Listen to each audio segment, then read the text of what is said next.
Welcome to the 108 podcast, starring the drunk uncles of White Sox Twitter. He's at his ideal weight if he were 10 feet tall, beef loaf. Never holding but always partaking, not hungry but will eat, my sock summer.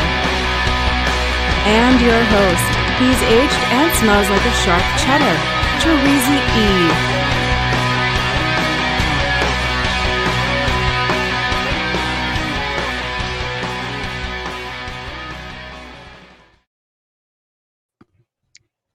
Thank you, Quarnsey, and welcome to the From the 108 podcast. Get ready for some baseball, beer, and bullshit. And remember the drinking rules. If Beef Loaf says allegedly, or that he wrote a blog about that, you drink. A lot of blog talk tonight, baby. If My Sock Summer talks about bobbleheads or mentions his time on the West Coast, you drink. No plans yet, but I'm going to now. If I swear or say, here's the thing, you drink. Beef Loaf, how you doing tonight? You know what, boys? It's been a bit of an uneven week for me. Early on in this week, the missus and I had scheduled a little trip. We're going to get out of town, celebrate our 19th anniversary, which actually the real date of our 19th anniversary is next week, Wednesday. And my wife's grandfather passed away on Friday of last week. So we ended up having to go to Des Moines for a funeral. It's interesting, like when you're the spouse and it's like a grandparent, it's not an instant obligation to have to go to something like this. You know, at least from what I've observed in my life of seeing kind of other people and how families work. But for me, I've been in this man's home so many times. I've known the man over 20 years, and I've been with my wife for 21 years. The first time I remember he welcomed me into his home. He doesn't know me from anyone. And he asked me if I want a whiskey sour, and he makes whiskey sours for us. And he talks about how he's trying to pick winners at the dog track. And I was like, this is my kind of guy right here. First thing he wants to do, it's 3 o'clock in the afternoon.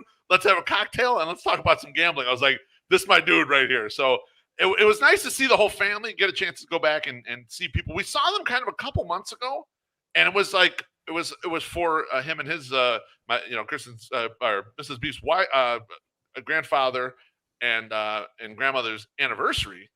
And we had kind of gotten back as a fan. So we got to see him one last time before he had passed. But it was just great to see, that side of the family. And always a good time with that crew. Mrs. Beef, short notice. She got put on spot. It's like, you do this for a living. You're going to go up there and you're going to read like kind of the life story thing, right? And so, you guys know Mrs. Beef is great at this shit. So she gets the thing like the day before. We're in the hotel room and we're trying to figure out the pronunciation of where he served in the war in Germany.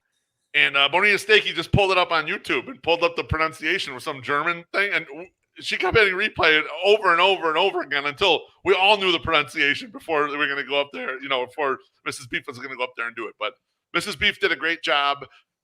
Come home Tuesday exhausted because of whirlwind. We drove out to Des Moines on Monday. We drove back Tuesday. I'm just chilling in the Beef Cave, picking up some stuff. I got the game on in the back room. I hear the music for Sox Math. I'm like, well, I should get to my phone and just try it. You never know. And, of course, since I played, Terezi, of course I fucking won. So I won Sox Math.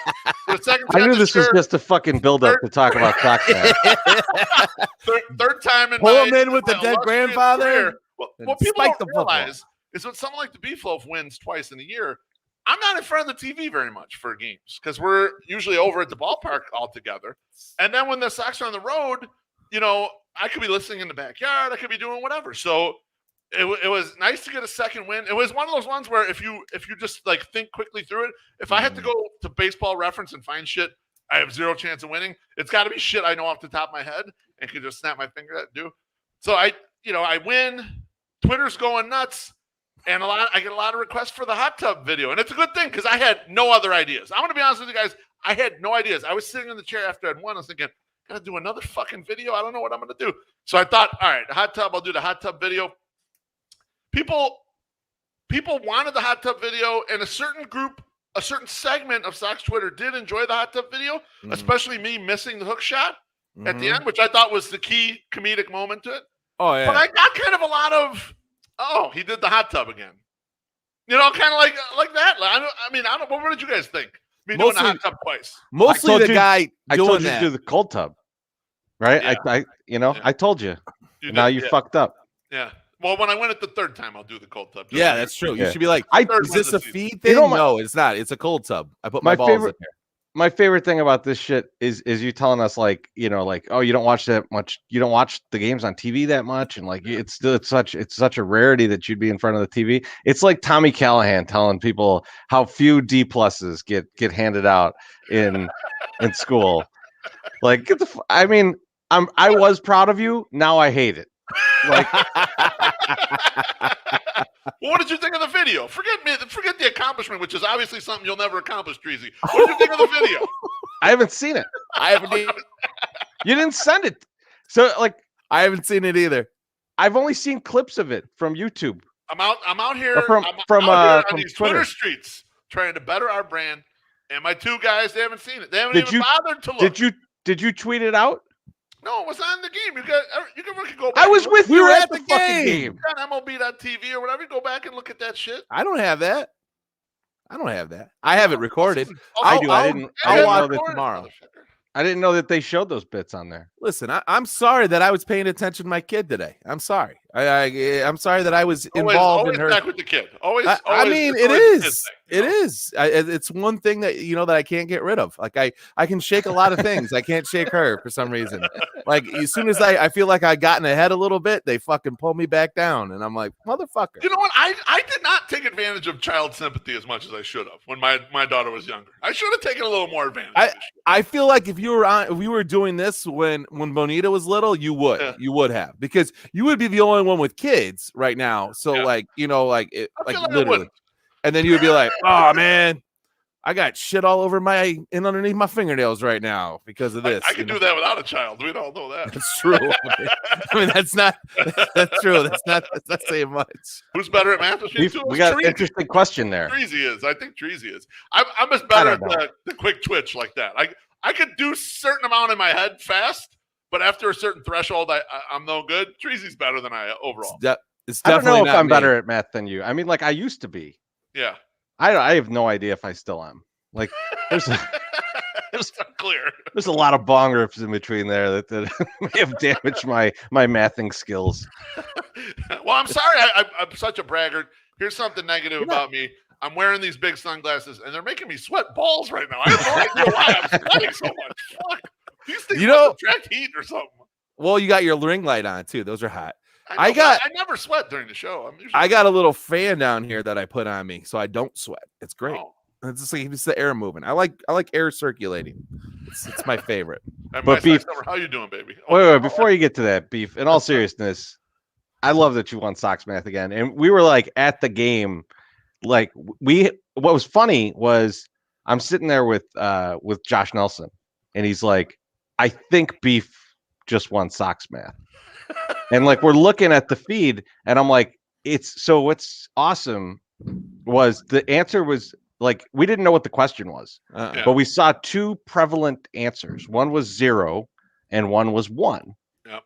And so you had the first 1. Yep. And the first 0 was P-Knowles. Yes. And we're like, if P-Knowles wins, I think we should still have Beefloaf do the hot tub video. But it was you. Put a red wig on me. It was good to see Morty in there, and it was also good to see you miss a basket. It was very reminiscent of your free throw shooting in high school. Although, you know what's funny? Yeah, you had to get that in there, huh? Every motherfucker that gave you shit about that acted like they could all spin the ball on their finger. Oh, I know. Like that was like nothing. Everyone could do that. I know. That was the. I thought that was a good skill. Contrast right there, right? Mm-hmm. The useless skill I spin on the finger, and then I did a couple different takes of that, the whole sequence right there. I just liked the way that one sounded the best, and also the finger spin was the best on that one. It was the cleanest of those. And I missed the shot, and I get like through a couple takes. I'm like, do I keep reshooting this until I make the shot? I'm like, no fucking way. Missing the shot is the funniest fucking part of it. Like everything goes good, and then the end it's just like you fucked up. You know? I just imagine you having like a massive blister on your finger from spinning the ball on it 600 times to make that shot. Take 38. You know, the funniest thing of the video, and I haven't seen the newest one, but like I saw it because I think Joy posted a video screen capture of it, and I'm like, for being as loud as you are, your audio is so quiet in those videos. Oh, I know. It was tough. It's like, you're so loud, you project like a motherfucker. And I'm like, how is this not louder? Like when it's up there. You know what it is? It's basically the audio from doing the Sunday Soak, except in the Sunday Soak, we're using a phone, right? So the phone is freestanding. Yeah. This is my laptop. So my laptop, it's sitting kind of on, I prop it up on something, but I just think it's not, the microphone isn't good enough to collect the sound that well from that far away. Like we gotta get a little boom mic that goes into the phones. I think we should for the next time I win. We'll get the for that specifically, not the Sunday Soak. We'll keep the audio horrible for the Sunday Soak. We'll make sure that your next Cox Smash victory is very I want to say legible, listenable. Yeah, that's not the word. So yeah. Good day. My Sock Summer, how you doing, man? I'm fine. I was I was gonna talk about something during banter, and I thought I like all these different things. Then I was like, fuck it, I'm just gonna advertise something, and then we decided not to do that. So we're gonna do something else. And so I this morning, my daughter, who's been like iffy about going to school, she was like, I'm sick, and my wife was like, oh hey, she woke up last night, because I was at the game with you guys, and she woke up and she had to go use the bathroom, and then she wasn't feeling good. She seemed really hot, so let's see. And then my other daughter had just had like this little virus that went through us, and we tested her COVID negative, so we're good. That's all good. But so we wake up in the morning, and when I'm talking to her, and I'm like, hey, how do you feel? Because I just took your temperature, and you don't have a fever. I go, you should probably go to school. And she's like, I don't know if I want to go to school. And I go, okay, but you don't get to just sit home and watch TV. You don't get to do this. And she goes, yeah, no. She's like, Tess said I get to watch TV because that's what she did when she was sick. I go, well, she was actually sick. Like, I don't know if you're sick, but I'm gonna let you stay home, because that's what my parents would do to me too. Like, you were never, man. If I was sick on a Friday, I was still going to school, because I would fuck myself for 3 days. They're like, you ain't going nowhere this weekend. You stayed home from school. You can't be doing nothing. So I'm telling her this, and so she's like, well, maybe I should try to go to school then. I go, okay, cool. So we try, and then she finally goes, no, I don't know if I can do it. And then she throws this curveball at me, and she says, oh, I already missed the bus now, so I can't go to school. And I was like, I can drive your ass to school, so let's go. And then she's like, nah, I don't know. So anyways, this is all going on. So I'm like, okay, fine. And she seems fine during the day, and she's okay. And so she doesn't have a fever. I keep checking her temperature. We run to Costco, get some gas, go buy some stuff.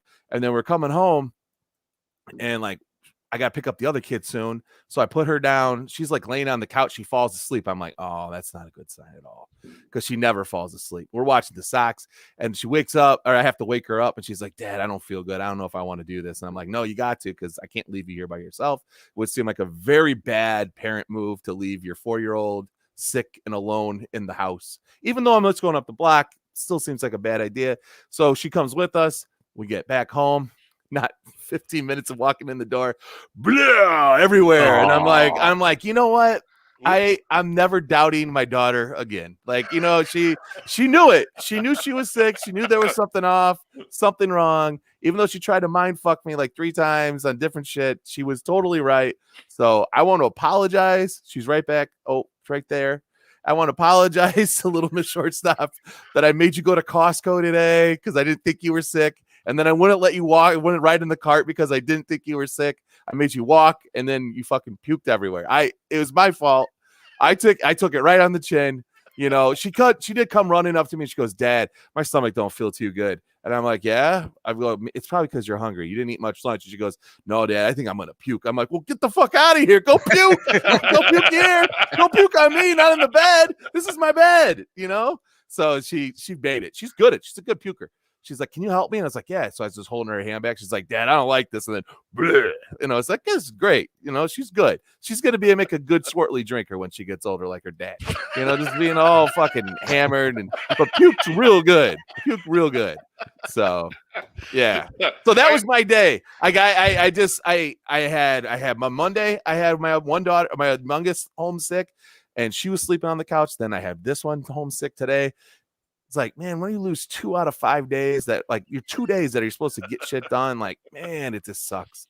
So when we get to the White Sox part tonight, don't be mad at me because I have 0 notes. So I'm just going right off the top of this the foot head or head foot. You are getting right off the head foot. You usually got 0 to begin with. So what's that's true? Hey, I mean, two thoughts on my Sox Summer's banter here.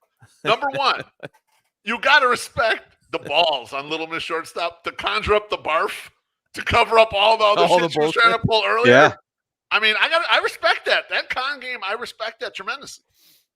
Number two, who's searching for more accolades in their banter, me or my Sox Summer? Well, what's funny is you felt like you were gonna feel bad for my Sox Summer in this story, but you don't. No, you don't. And he's getting absolutely ruined in the YouTube comments. Yep. And you know what? I love it. I love it all. You know what? I mean, like the other dads see what I'm saying about him always trying to take all the dad glory. They're like, okay, he screwed up here. We're gonna get him this time. And like to me, it blows my mind because like I have no kids. No, not that you know. And like this all just seems impossible to me. Like this is just like, I mean, it just like reinforces that I made a great choice. But like it's like I hear you guys talk about stuff like this, and then like Beef, you're like, that's run-of-the-mill shit. What are you bragging about? And I'm just thinking, like, I could never do this. This is not what I'm talking about here. No, the call on whether or not you're going to keep them home. It's so hard. And then when they're home, like attending to their needs and stuff it's hard. Those are hard days. Because you just don't want to give into them on something when you think that it's fake, because then you want to be compassionate. Also, you want to what if they are really sick? What if they really don't feel good? And I want to say to her, like, listen, I don't really care, but like you're going to be behind then when you go back to school. So then now I knew she was sick because, well, she puked 7 times. But other than that, she was saying, I'm really miss my friends. I want to go back to school. I'm like, now you're sick because you want to go to school. You're 100% sick. So like, you feel that. But no, I am definitely not looking for accolades. I'm just talking about my day. That's it. That's all I'm doing out here in these Twitter streets. I'm not looking for somebody to say, hey, you're such a great dad, because I'm not. And I say that all the time, how bad of a dad I am. The good thing is nobody's saying that. That's true. Hey, there was a couple up there. Between Billy Wires and Man Jack, he's getting absolutely tortured. Billy was on my side. There's the other one Billy put that you can't put up. You can't put that. Yeah, I can't post the other one that Billy put, but it's fun. That's Let me go. Let me go check. It's not you. It's exactly it. Teresi, how you doing, my friend? Yeah, I'm doing good. Man. So like tomorrow, got the day off, so I'm gonna go hit Riot Fest, try and get out there early. I think I'm gonna at least try and get there in time to see Fishbone. Like they're playing at like 2 or something. So I'm gonna try and make sure I go see that. But I was thinking, like, I haven't been to a show in a long time, but also like Riot Fest is kind of in the middle of nowhere, right? Like there's nothing around it. So like there's a bit of stress to it about like, how am I going to get out of this place at the end? Right.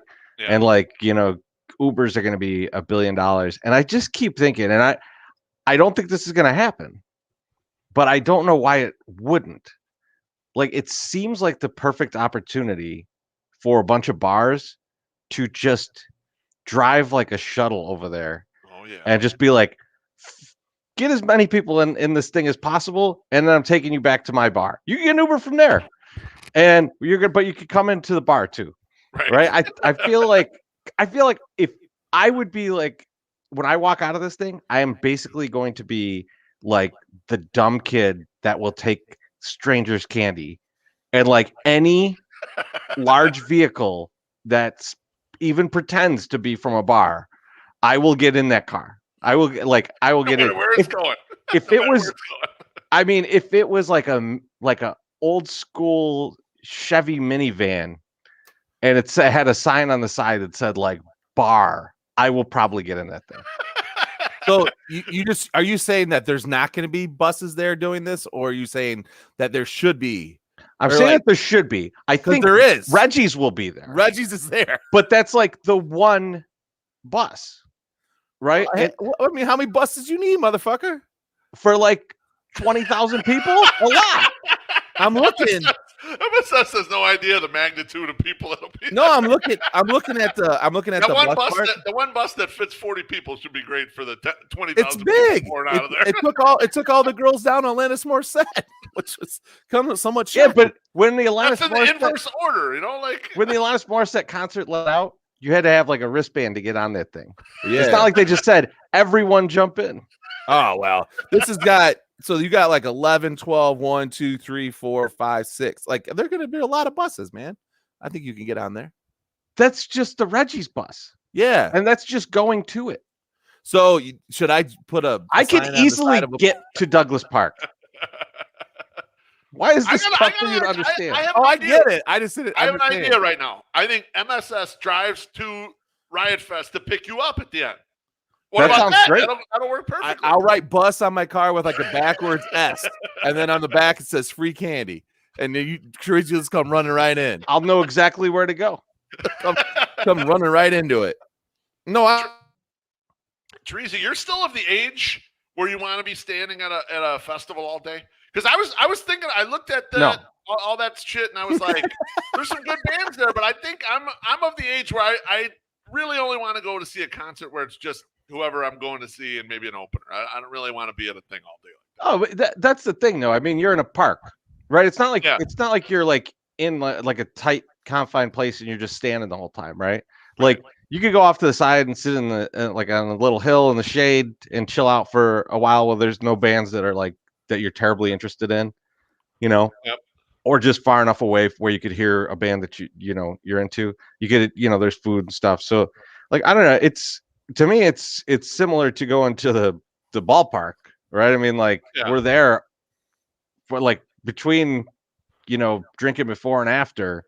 It's a good 3 hours, 10 hours. 10 hours. Sean's got a good SPF's got a good little thing there. That nothing there other than Vice Lords, heroin, and thoughts. Maybe.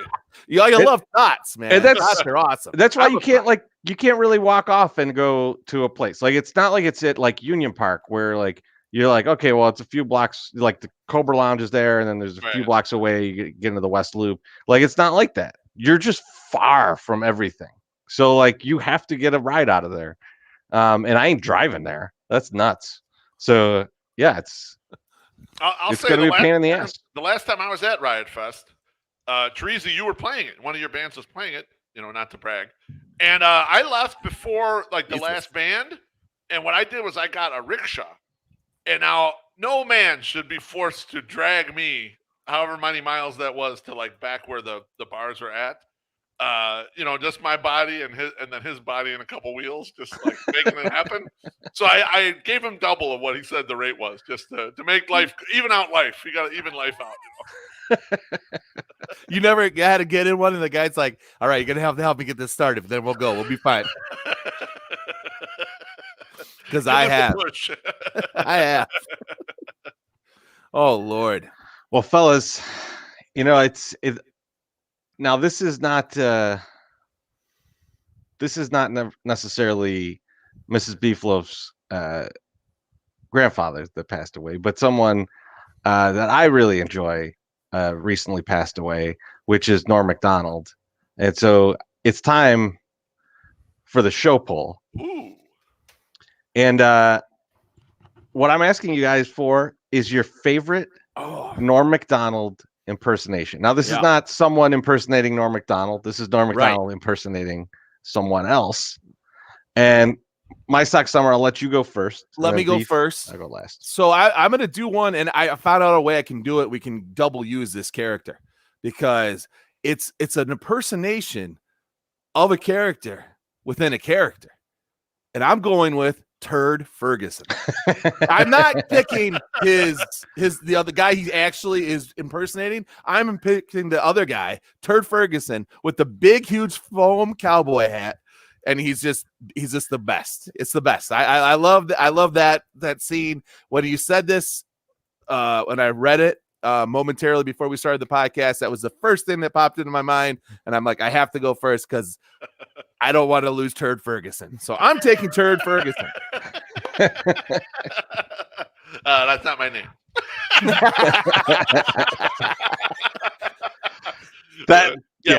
Him doing Burt Reynolds on Jeopardy is just incredible. I think that's probably top of most lists. Yeah. I don't know.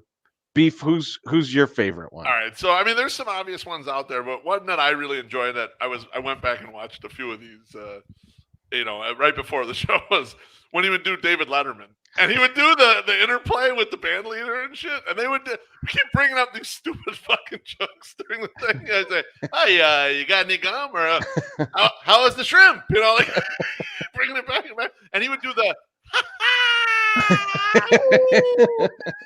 The laugh was like key to it all. Like that. And I always thought that he had the little space too between his teeth. Letterman always did.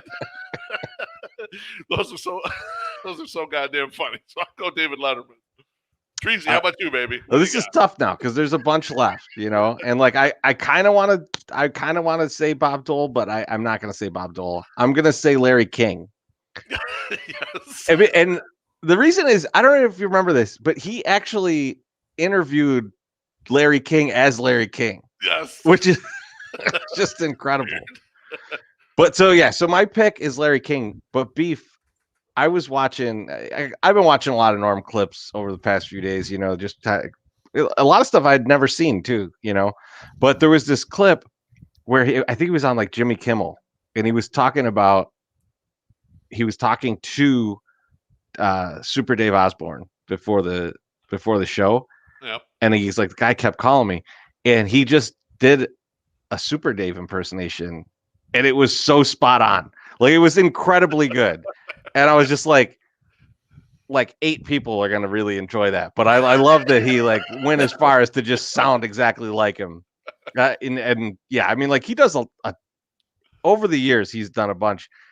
Beef, he once did, and I forgot what show this was on, but he did your guy, Bill Cosby. He did a Bill Cosby.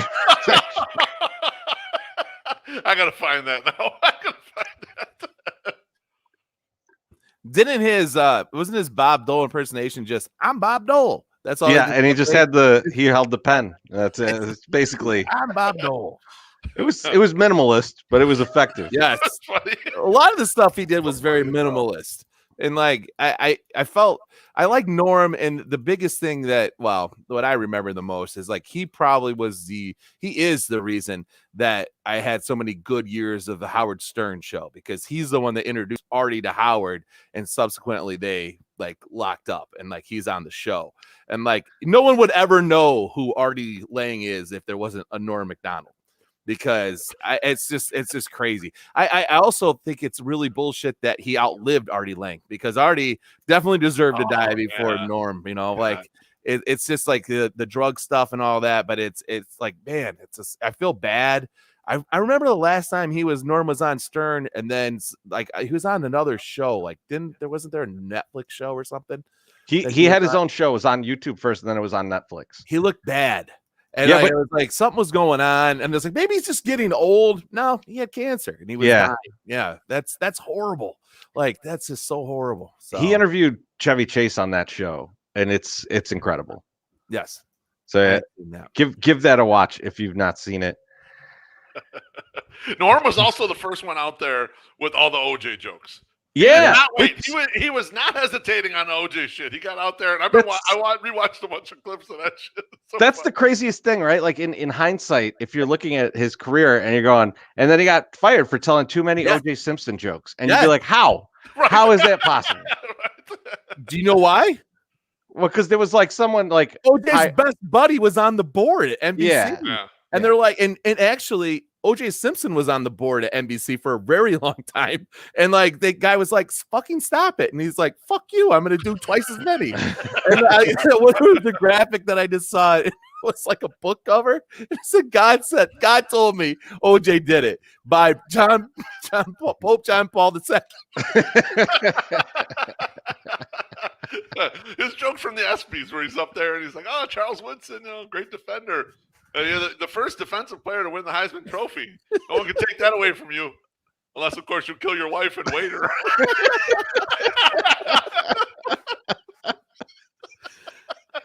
The crowd didn't know what to do with that joke. Some people laugh, but everyone's like looking around like, "Oh, should I laugh at this?" I wonder if like what he thought about all those OJ jokes too. Was he probably like, man? He's like, this sucks. This is too easy. Like, this isn't even like my best work, and this is what I'm gonna get remembered for. You know, he's like, he probably likes something totally different. I feel like us with our blogs, like you said, Chirizi, like, oh, 5 people understood that and get it. And I feel like we throw those nuggets out there in some of our blogs too, where like, ain't nobody gonna understand this, but it's a great reference, and like the people that do get it are gonna be like, okay, yeah. So I wonder if he was like, oh, the OJ shit, man. It's like my fucking stairway to heaven. Fuck that. I mean, the guy was ridiculous. And I feel like, we could probably tell stories about like different things we listened to or heard. And like we haven't even touched the Bob Uecker story. We could probably go on and on for hours. But I will say that if you haven't seen Chris Tannehill posted, I think it was Chris Tannehill posted a story that Jason Benetti told Spiegs and Parkins this week about meeting Norm and the story that ensues. Go listen to it. Well, wait 2.5 hours for us to be done and then go listen to it. Not 2.5 hours. Exactly right. Something like that. Close to that. Something, maybe. But a question for you fellas. What are you drinking? Ow. Well, I see my Sock Summer's finishing something. Beef, what are you drinking? You know what? I changed it up tonight. I'm drinking a little rum. Hopefully the rum. I'm drinking it straight up. This is the Chairman's Reserve. Drinking it straight up. The Santa Lucia distribution, the Forgotten Casks rum. Man, it is really good. It's got a great nose on it. I've got a great nose, and it has a great nose. So we're combining, and it just smells so good. And I've just been sipping on it a little. Here, I got a little water to back it up to wet the whistle. But I'm going straight rum. Hopefully the rum don't get me. How's the ass on it? The nose is good. How's the ass? Flat as could be. All right. That's how we like it. That's how we like it. My Sock Summer, what are you drinking, man? I just finished a truly raspberry tea that King Dom's wife left at our house. I'm putting those away. And I'm opening up a strawberry truly tea. Oh, there you go. Hard seltzer. Wow. I have 5 of these down here. This is the last tea. Now I'm getting back into my Kirkland generics. But if I drink more than 5 of these fucking seltzers, please call the police because somebody is taking over my body. So I can't imagine I'm going to drink more than 5 of these. I was like putting them in the bag. I was like, maybe you should put 6. And I'm like, no, I think 5's the limit. I envision Sting and Stuart Copeland just bursting into the background. Andy Summer wouldn't bother with you. Get him. What you got over there, Chirizi? Wait a second. Before we get to me, I'm getting a little tired of your seltzers going on here. I think if you're going to keep this up next week, I want you with Zimas and Jolly Ranchers. That's where you got to go. That's where this is headed. I don't think Zimas are back anymore. I think they're gone again. I mean, you're on eBay, motherfucker. Find those. I'm not buying something to drink off of eBay. Oh, it's past the born on date. That's right. Yeah. It's like I am not LA Beast. Okay, I'm not drinking. That's up for debate from the 90s. No, that's up for debate. No, I don't want to join my daughter in puking all over the place. No, thank you. It'd be great for the ratings of this show. I definitely puke would be listen. I love watermelon Jolly Ranchers. Those things are fucking delicious. I would definitely have one in my mouth and be drinking a Zima. That would be great. Doesn't White Claw make the flavorless? What is it called? Like pure or something? Where it's just the seltzer basically. Mm-hmm. You get that and some Jolly Ranchers next week. That's what I want. Just put it in there and let it dissolve, or do I keep it in my mouth and just drink it with each drink? Hey, it's none of my business. No. Just asking. You seem to know your way around this very well. I just want to know. You drop it in. You drop it in. This is extremely horny. Like a tab of acid. Drop it in. So what are you drinking, bitch? Let's go. So, I'm drinking one of these right here. Oh, nice. So our guy Aloha Mr. Hand was out at the Hall of Fame inductions, and he got us some beers from this is from Cooperstown Brewing Company. Been there. It is the limited edition induction summer ale, and it's a delicious little summer ale. I'm enjoying it quite a bit. I got 3 more of those backed up, and then maybe a Sox ale. And if I get through that, guess what I got? My Sox Summer, a very old Sun Crusher. Nice. That's still there. We didn't get to it. Dude, we had that brunch, that like brunch hero or whatever over at the game on Tuesday when Loaf wasn't there, because we like to live it up when he's not there. That's true. And it had been filled. It was like almost 2 months old. Like, and it wasn't great. I'll just say that it wasn't good. So I really, Sox, please rotate out some of this shit. Like, my God, I get really bummed out when I pay $12 for a beer and it tastes like ass. So I thought it was fun. I know, but you would drink ass. So I mean, that's like when you drink that old Sun Crusher. Well, I'm just saying. I don't have the highfalutin tastes of a guy who's drinking strawberry tea seltzer that were left at his house. Oh, come on! Talk about how much he loves Jolly Ranchers. I'm basically a valedictorian because of this motherfucker. Oh my God! All right, Beef, you got something to say? Fucking right, I do. Subscribe to our YouTube channel. If you're watching us live on the live stream right now and haven't subscribed, make sure you tickle the undercarriage of that subscribe button and get on board. If you're listening on the podcast feed and have never enjoyed the eroticism that is the YouTube version of this show, just come to youtube.com/FromThe108 and hit that subscribe button. The current goal is 1,000 subscribers, and we're going to go up from there. Last I checked, we're at 971. So we are very close, a pubic hair away from getting to that 1,000 mark, which you want to get to. A very thick pubic hair. Real curly one. Fucking coil, baby. Like almost 30 people wide pubic hair. That's how we do it here. So, am I going next? Go for it. Pay some bills, man. Am I back on? Can you hear me? I can hear you. All right, because it phased out right before you did that. So my dad was in last weekend. I asked him, "Have you heard my ad read where I talk about you?" And he said no. And I'm going to keep reading it till he hears it and says it's fucking hilarious. So here we go. So tonight I want to talk about Mazda certified pre-owned CPO vehicles. A few weeks ago, I was back in the mean streets of Sterling and heard my father's trusty old used truck had finally bit the dust. The details of how it went down were sketchy, but it was possibly the fault of my father driving the car home with the emergency brake on. Not sure. Now, why do I bring this up? Because my father has never bought a new car in his entire life. No fooling. The man values his pre-owned cars, and Mazda of Orland Park, and at Mazda of Orland Park, he'd be covered. Only the best maintained latest model vehicles make the Mazda certified pre-owned vehicle cut. To be eligible, they must pass a rigorous 160-point inspection. From major to minor components, each vehicle is scrutinized and tested to make sure it meets the highest of standards. So you can feel confident, enjoy every drive in your Mazda with an elevated state of being, mile after mile. You also get a 12-month, 12,000-mile limited warranty, a 7-year, 100,000-mile limited powertrain warranty, and finally a zero deductible on all covered repairs. All the benefits of buying new without the price. So, Dad, since you'll be looking for a pre-owned car, get your ass over to Mazda of Orland Park and let them show you some of the options. It was good enough for my main man, Chirizi, and Adam Engel, both guys with juicy jubbles, so why not give them a try? Give them a follow over at Zoom Nation or check out their worldwide webpage, MazdaofOrlandPark.com. They are a Carfax top-rated dealer and take advantage of that $500 discount for Sox fans. Fuck Cub fans. Mazda of Orland Park, home of the Zoom Nation. 8910 West 159th Street, Orland Park. 708-444-3200. Zoom. You know, wonderful. I love your Zoom. What's funny, and I was thinking about this, and I almost threw it in the ad read, but like I like doing my Micro Machines guy, impersonation when I'm doing these. And I didn't want to throw it in there. My dad used to tell me how I bought a pair of pumps. I bought a pair of Reebok pumps when I was a young kid, like the first pair that ever came out. And he used to want to tell me my first car cost $50 less than those shoes. And I'd be like, you got a great deal then. I mean, I don't know what to tell you. I've only paid $150 for these shoes, Dad. How am I going to get a car for $100? And then when I got my car, it was like $600. I was like, Dad, I could have got 3 pairs of Reebok pumps for this car. Should have kept those too, because I could probably sell that goddamn box, that I kept for forever for probably like $300 right now. So I don't know where that is. Fuck. All right, guys, let's go. It's time for some baseball talk. Yeah. Booyah. All right, let's get into it. So we're getting into the final throes of the season here, guys. We're getting close. We're getting close to the playoffs. We are going to be in the playoffs. I mean, unless there's a fucking plane crash, the Sox are going to be in the playoffs.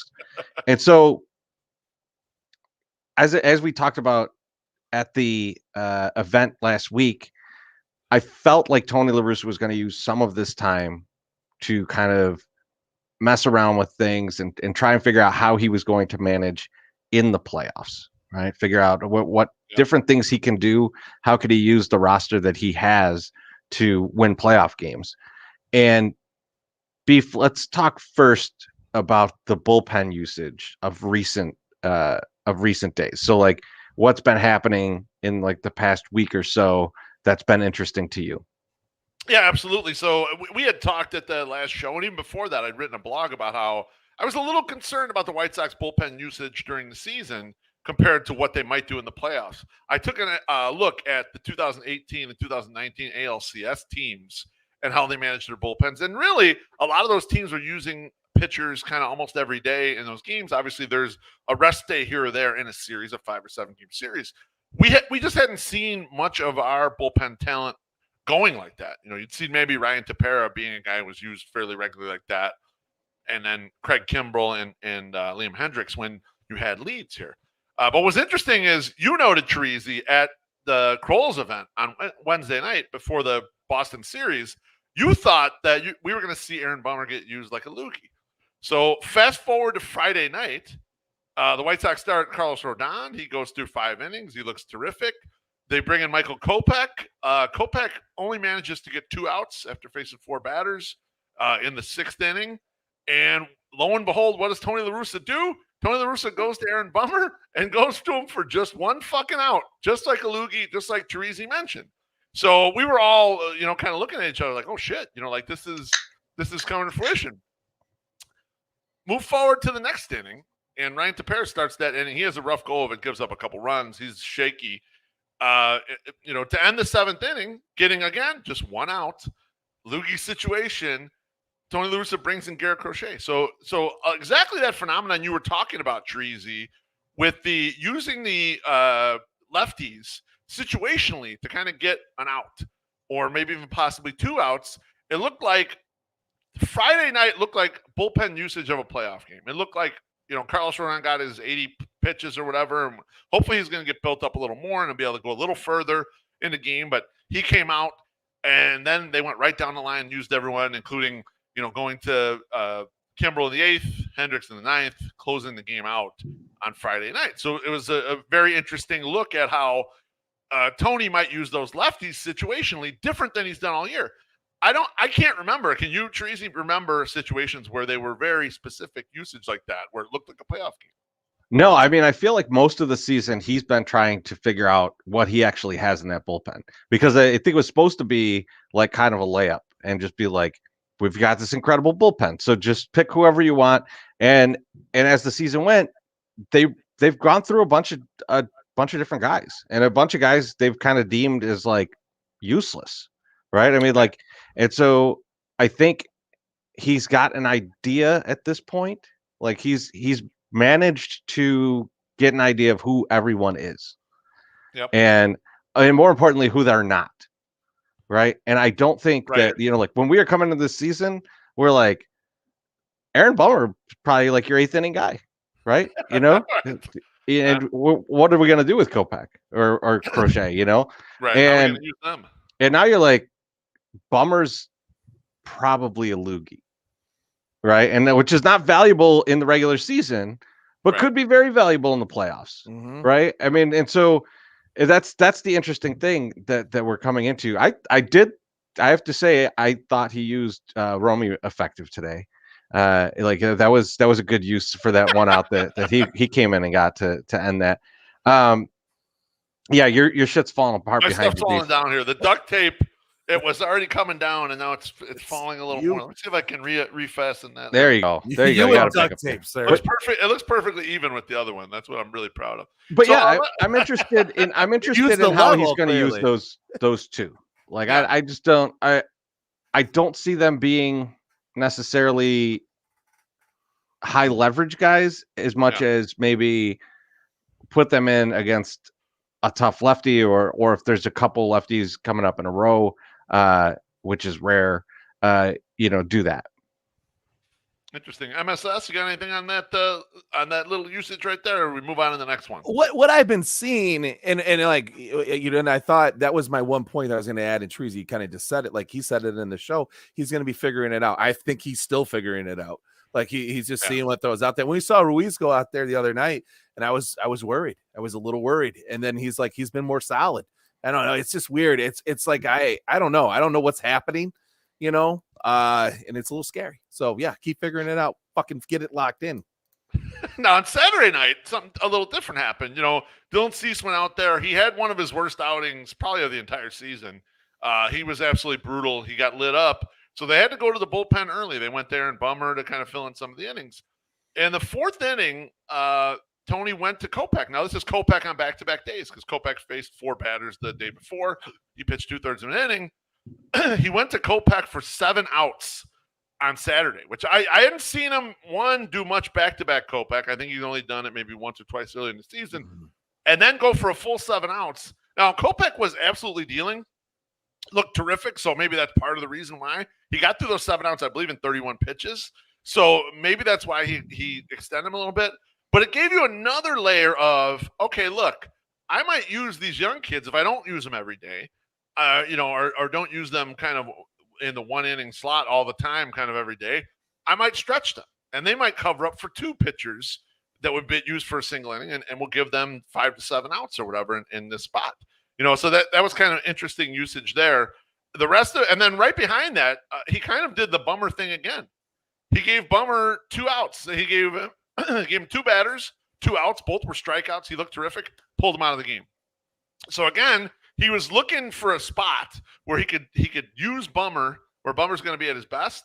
Mm-hmm. Bummer absolutely performed there. I mean, what do you think about that? I mean, now it's a pattern, right, Treasy? Now it's a pattern when you use Bummer kind of in that same role on back-to-back nights against a good hitting team in the Red Sox. I think that's where he's seeing Bummer now. That's just how he's going to use him. The thing that's interesting though is Kopech, and I feel like his usage of Kopech is basically like, is he on a heater or not? Right? Like it's like if you go to Beef, if me and you, wake up early on a Sunday, we head out to the casino at 6 a.m. Yep. We're playing a little bit. If we feel like we're on a heater, we're doing good, we'll probably be there 5 hours. Right.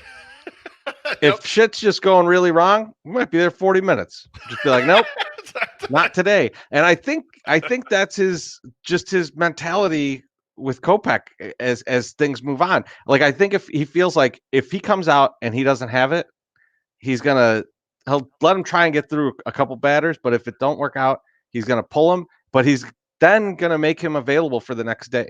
Yeah. Being like, I didn't use up your pitches. I want you back-to-back days.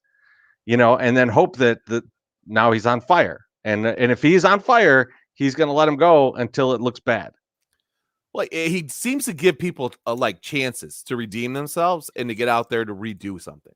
So I think that's something that's important for La Russa, and important to note in La Russa, that he doesn't just say oh, well, you suck, so I'm not putting you back out there. He gives people chances to redeem themselves, both offensive and defensively.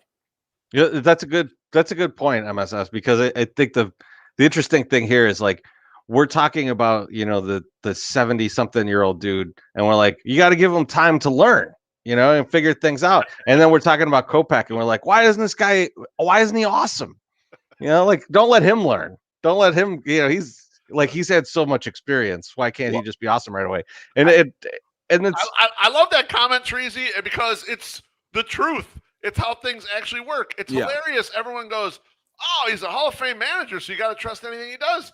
But he himself, who is at the top level, does not. He's trying to figure it out and he's always testing himself, and he's always trying things out. And that's how you true trial and error in real life. And it's that's how you can tell the guy's smart.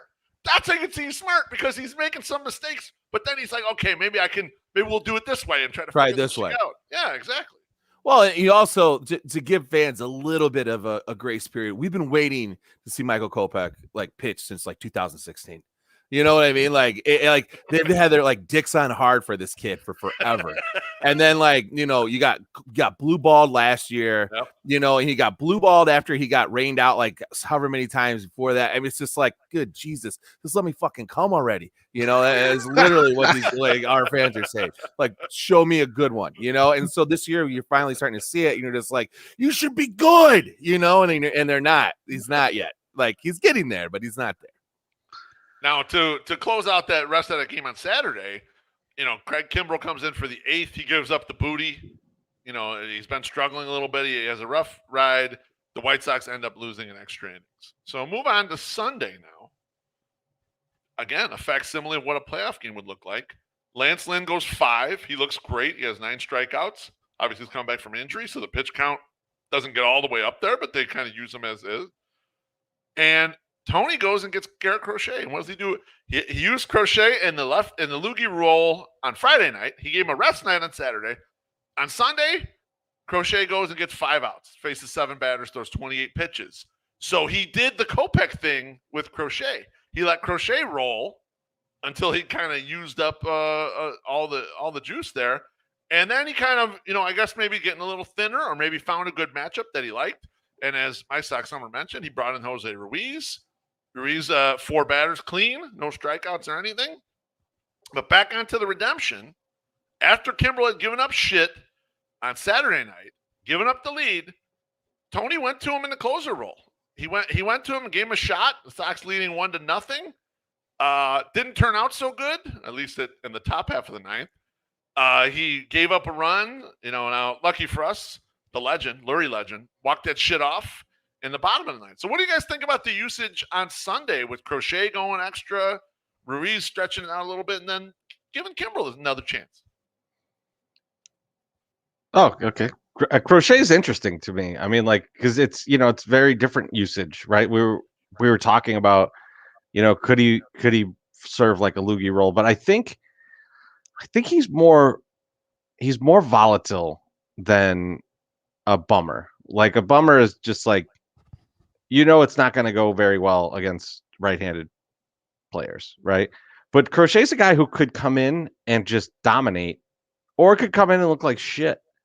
And so I think he's again a similar usage as Kopech, but I also think he finds the thought of a guy like Crochet who could throw really hard and is lefty as a very high leverage situation pitcher in the playoffs. And I think he was touching on that in the first usage. And then in the most recent usage, as you mentioned, he's looking at him like, okay, if I have to use him for 2-3 innings, can I? If Crochet can do that, that's insanely valuable. Like that's sure. Andrew Miller stuff when Andrew Miller was good, and and so I don't know, maybe he's just trying to see is this guy that is he if everyone's telling you in the org this guy's probably not a starter, this is what you would want him to be. This is like the peak of being a reliever, other than being a dominant closer, right? But I think what he's trying to get Crochet to do is actually harder than being a dominant closer. Well, and with that rule change, these guys are becoming more and more, that you need them. You can't just throw a guy in there for a batter anymore. You got to have a guy that can go 3. So you definitely need a guy that can do more of a long relief versus, just go in there and fireball, dude. So that's good. And I think both Kopech and Crochet are in the same thing. Now, as long as we continue to get a Garrett Crochet in there often enough, so my man Love can continue to keep my man John Holmes' memory alive every time he comes in, that's what I'm here for. That's all I need to see. I don't care if he goes 5 batters, 5 outs, gives up 5 runs. As long as I see a beautiful picture of baby John out there just having a good old time, hey, that's great. Johnny, what was his detective name? Johnny Watt. Johnny Watt. I just wanted to make sure it was Johnny Watt. I was gonna say it, and then I was waiting for Kier to probably tell me I was a fuckhead and to go fuck myself, and then get made fun of. So that's awesome. I do want to clarify something on the Crochet thing though. Yeah. I was talking to Andrew Miller comp. Yeah. I don't think he's that. I think if you remember at the beginning of the season too, he was the one that I was most concerned with in the bullpen. He's the guy I kind of believed in the least, and he hasn't done a lot to make me really believe in him.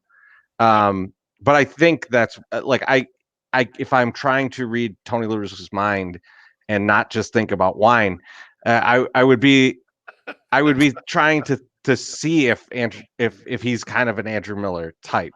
And I hope he is. I want him to be. Yeah. I don't that would believe be it. really nice. I mean, I think kind of what you're seeing here, Treasy, we're seeing what Tony is looking at as sort of these hybrid situations. He knows he has only a certain amount of arms he trusts. And so when things go perfect, he can afford to use Crochet in that loogie role. And that role is like, okay, we're just going to give you one batter because we're already here at this point in the game and we didn't have to use you yet. But if shit goes sideways, he wants to test that he can use both Kopech and Crochet in those spots because in the playoffs, that does happen. In the playoffs, the teams, and I'd done a blog showing our guys against kind of the playoff teams and when they've gotten past the fifth inning, and they were like batting 50-50 as a group. I mean, it's not promising because the good offensive teams are really work it to death, and they're going to force a lot of pitches out of you. And sometimes in a playoffs, you got to go to the bullpen early. And so I think he was trying to see, can I trust these two to do that? In addition to the role I would have them in if Giolito goes 7 and everything works perfect, and I just want to use them for a batter or two that lines up very nicely with them before I get to the bad boys at the end. So I really like the flexibility that Tony tried during the homestand. I'll say Tony and Ethan. I mean, I'm sure Ethan Katz is involved in this shit too, trying to figure out kind of how they're going to use these guys.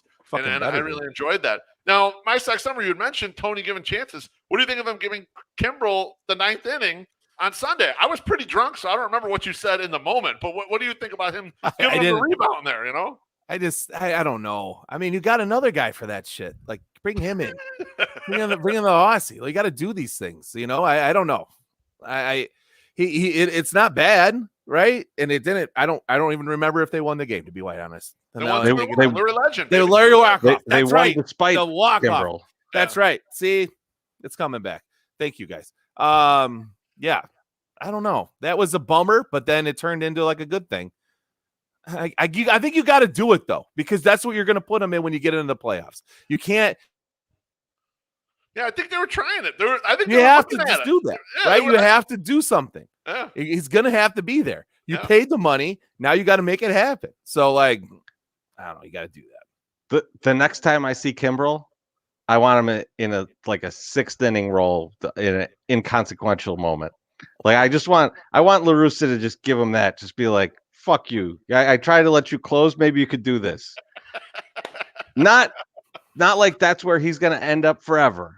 I just want it once. I just want once for the guy who's like, I need to close or I can't pitch well. And then he closes and he doesn't close it out. And he needs Larry Legend to come and take care of the shit. Like, right. I want Tony La Russa to give him another chance. Give him a chance in the 6th inning. Man, I think that's a little tough. I think you need. Yeah, I think maybe that guy needs a little tough love. My Sox Summer, I didn't know the haters' ball started so early. And Treasy was the main guest there. God damn. You got your alligator shoes on or what? Fucking right, I do. The lime green match my socks and my pants. I don't even know you, and I hate you. Holy shit.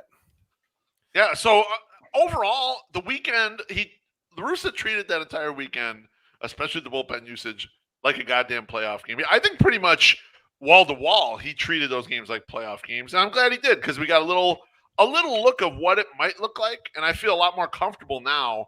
The fact that he did do that, we got to see these different looks. Some succeeded, some didn't. Kimbrel was mainly the one that didn't succeed. But in summer, I think it was fantastic that we got a chance to see it. So the next guy we're going to talk about is actually in the comments right now. So Bill Watt put in there. Vaughn stopped hitting as soon as he started growing that terrible goatee. Coincidence? I think not. And this is literally in my notes. Read your goddamn mind. But yeah, we want to talk about Vaughn a little bit and Beef. Take your fucking victory lap here on Andrew Vaughn. I will. On Tuesday, the White Sox announced a bunch of roster moves. A couple we were excited about. Tim Anderson coming off the 10-day IL. Lucas Giolito coming off the 10-day IL. A couple that we were mad about, Danny Mennick getting optioned, Sebi Zavala getting optioned, Zach Collins recalled, probably to save that option, the option year that he would have lost if he'd stayed in the minors for 20 days. And last but not least, Andrew Vaughn placed on the 10-day injured list, retroactive to September 10th, with lower back inflammation. Lower back inflammation is what I try to avoid after I eat Chipotle. I didn't understand it looked to me like a fake IL. I had told you guys on a previous podcast, the man who needs a fake IL the most is Andrew Vaughn. He looks tired. He looks like crap. He hasn't been hitting it all. Now, people, including especially Alex Rude, are going to say that I'm a Andrew Vaughn hater. I am not. I love Andrew Vaughn, but he's supremely overloved. And he's got to produce more to get that kind of love from me. I don't give that love that easily. Not to mention, it's looking more and more every day like Eloy Jimenez is the better left fielder. Don't at me, okay? And that's so fucking terrifying. It's crazy, but it's true. Like, he looked pretty good out there. Yes, he has looked good out there. Absolutely. He got his shit together. It only took almost ripping his tit off of his body for him to get his shit together. Arm. Exactly. When you first said that, I was like, motherfucking Beef is drunk as hell. Like, this is not correct. And then I was like looking at the replay of the catch, and I was like, you know what? He's right. I don't think Andrew Vaughn could have made that catch. He would have been like, it would have been like Wally going for that ball. He's like, he's gonna miss out. Not tall enough, I've got the hops. Well, and Eloy actually made a great play in Kansas City on the run that I was like, Andrew Vaughn never gets to that ball. And it's nothing against Andrew Vaughn. He's a first baseman. What the fuck? He did fine in left field for his athletic ability. That's not a slight at him. It's his overall roster we're talking about. Eloy's like, what, 6 inches taller than him, too? Yeah, like 8 inches taller? I mean, he's got a bigger stride. I mean, Andrew Vaughn's little legs are like this big, He's just like, so. Now a couple notes on Vaughn, some more recent, some less recent. Since August 15th, which is when I placed the bet on him to win Rookie of the Year at 12-1. Flush that money right down the fucking toilet. Vaughn is hitting 137 with a 222 on base and a 219 slug in 81 plate appearances. That's good for a WRC plus of 27. Just for the record, WRC plus 100 is league average, so 73% below league average in the last month or so. Kind of a little deeper look, though. Year-to-date versus right-handed pitching, out of all White Sox with 130 plate appearances minimum, Andrew Vaughn weighs in last. Vaughn's against righties is at 223 with a 280 on base, 340 slugging. That's good for a 71 WRC plus. I had written a blog back in June trying to figure out Vaughn. And Vaughn went on a little heater between that blog and between now when he's kind of struggled again. But I was asking the question, like, what do you do with Vaughn come playoff time if some of these things haven't been rectified? And we thought for a minute they were, because he got on a heater for a little bit. And then I don't know how much of it is lower back inflammation. I don't know how much of it is rookie wall. I don't know how much of it is, pitchers catching up to him, fatigue, whatever. But with that struggling, and when looking at the Houston Astros roster, okay, when you look at their pitchers, the Houston Astros have 3 left-handed pitchers on the 26-man. Only one is of much real consequence, to be honest, and that's starter Framber Valdez. Yeah, exactly. So you start thinking to yourself, you know what? Vaughn had a good stretch in there, and he, for the year, he's been a league average hitter. So that's been nice. It's been helpful for the roster all the way. But in the short series, what are your usages of Andrew Vaughn? And so I put the question to you guys, kind of knowing what you know at this point, and without going up and down the roster, seeing who would get in or wouldn't get in, which we can get to if we want to. Do you think Andrew Vaughn is on the playoff roster? It's really tough to put him on the ALCS playoff roster. Like, it's really difficult to see where he makes his plate appearances, right? Because the one game you could start him would be the game against Framber Valdez. Yeah. But you're obviously going to start Eloy in that game. You would probably use Leury Garcia in right, right? Right.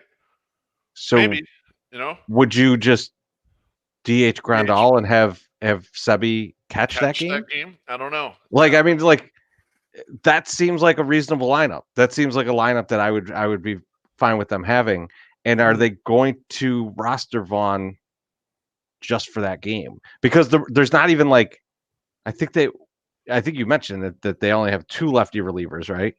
They only have 2 lefty relievers. Those guys, and let's see if you even know who these guys are. So what are the and what are the spots that you're going to use them then? Like it's difficult to see. So like I don't want to like throw away a bat like that, but like at the same time I'm not quite sure how you could use them. Like I don't see a usage. My Sox Summer, what are you thinking? How are you feeling right now? I mean, he proposes a lot of things, and I just looked at like some stats too, and I mean, him and Lueri Garcia are like neck and neck on a lot of like key components, right? So like, but I understand you guys are more tiled in on the lefty righty, kind of shit than I am, and you explained it very well, but I don't listen. So I just, it's one of those things, and I don't know. Like, I feel like if he was Makata and putting up like those numbers and then they dropped off, people would be all over his ass. But I really haven't heard shit about people complaining about how he dropped off so significantly. Like, it's just odd that like people aren't like, well, what the fuck happened to him? What's wrong with him? Well, he sucks.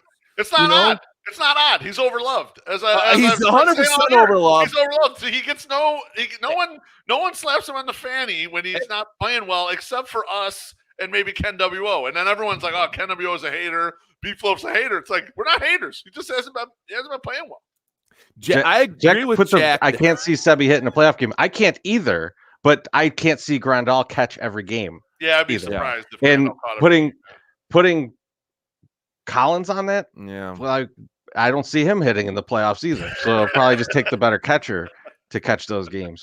He made a great defensive play today. But I also, you want to think back with Sebi too. He had a 3-run homer game or 3 home run game. He also did the small shit to keep that Field of Dreams game alive too. So his baseball IQ seems to be pretty high. So like you can use them to bunt, you can use them to do something else. I guess what I would say. I don't want to shift the topic to Sebi. Yeah, we're going to get to that, Alex. I did not forget about Adam Engel at all. I was gonna. Is he alive? I went down the list. Well, he's believed to be coming back for this series on the weekend. We'll see. He's supposed to be back. Who knows? But I went down the list. I said, okay, assume the White Sox are going to have 13 position players and 13 pitchers. They may have a different roster makeup for the 26, but I think they're going to go 13-13. Okay. Here's what I've got penciled in. You guys tell me where I'm wrong. I've got Grandal catching. I've got Abreu at first. I've got Cesar at second. Oof, that's been brutal. We've got TA at short, Moncada at third, Eloy in left, Robert in center. I'll, for the moment, put Lurie Garcia in right. Let's put Gavin Sheets at DH. Okay, and this is before we get to the bench. So that's your starting 9. Yeah. Obviously, you can move the pieces around. When you go to the bench, you got Brian Goodwin, Billy Hamilton, catcher number 2, whoever that you decide that's going to be, and Adam Engel. So that's 13 guys right there without Vaughn. So does Vaughn replace one of those guys? And before you like try to plunge Vaughn in there, like you're going to face a lot of right-handed pitching. And go back to the right-handed stats for 1 second. Number 3 on the roster against right-handed pitching by WRC plus is Brian Goodwin at 137 WRC plus. He's one of our best hitters against right-handed pitching. Gavin Sheets doesn't have enough plate appearances to have been in the list here, but Gavin Sheets also hits right-handed pitching. Both of those guys don't hit left-handed pitching at all. But there's none to hit against. It's one of the rare situations where you're just not really you can avoid it for the most part. With you may need one right-handed bat off the bench to combat, but the question is where do you have room there? Like in the situation you were talking about against Framber, I mean, assuming Adam Engel isn't dead, Adam Engel's starting that game without a doubt. Yes. Yes. If Engel is back, which it's tough for me to believe because like every time you've heard Adam Engel is either starting a rehab stint or he's coming back or he's starting his next rehab stint, there's always a setback or there's always like it's worse than we thought it was. Like I don't know how fucked up his leg is, right? Like I don't think it's as much of a like just a strain as it's being put out there. I think he's got some kind of problem. and it's keeping him off the field. Yeah, and like it's reminiscent of like, you know, a Charlie Tilson where they kept just trying to bring him back and get him out there, and then they get him out there and he's like, oh, he's fucking hurt again. Now Charlie Tilson was made of glass, but like they're treating it similarly, and so it's concerning as to whether or not he's actually going to be available for the playoffs. Like I would, you know, I know you're trying to bring him back this weekend. I'd bring him back for like the last weekend. Get the rust off in 3 days. Well, he has been playing in Charlotte, to my knowledge. He's been getting some reps in Charlotte. But when you look at that roster that we're just talking about there, I mean, if the White Sox said, okay, we're going to go 14 position players, 12 pitchers, I think Vaughn's easily in there. If they're going to go 13 and 13, I think there's going to be some discussion about who gets left off there. You know, would you leave Gavin Sheets off in favor of Vaughn? You know, that's where it gets hard. Not where it gets tough, right? Not with that many righties, right?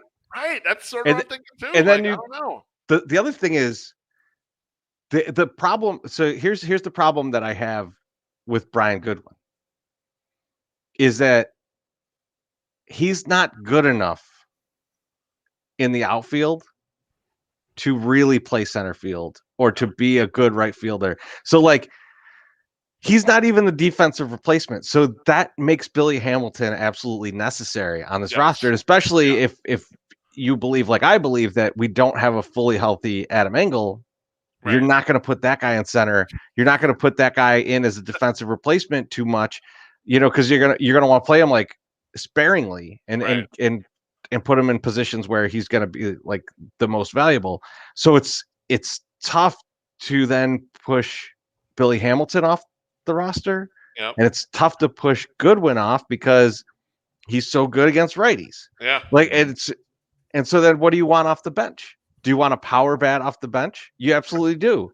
Yeah, but looking at the roster, who are they more likely to face, a righty or lefty? And the problem we have is like these guys are polarizing on the handedness, right? Yeah, it's not right. Yes, like it's not like we could go like, well, Gavin Sheets is obviously on there because he could hit lefties a little bit. No, he's got like one hit off lefties, right. and Vaughn the exact opposite, right? Like he's not very good against right-handed pitching.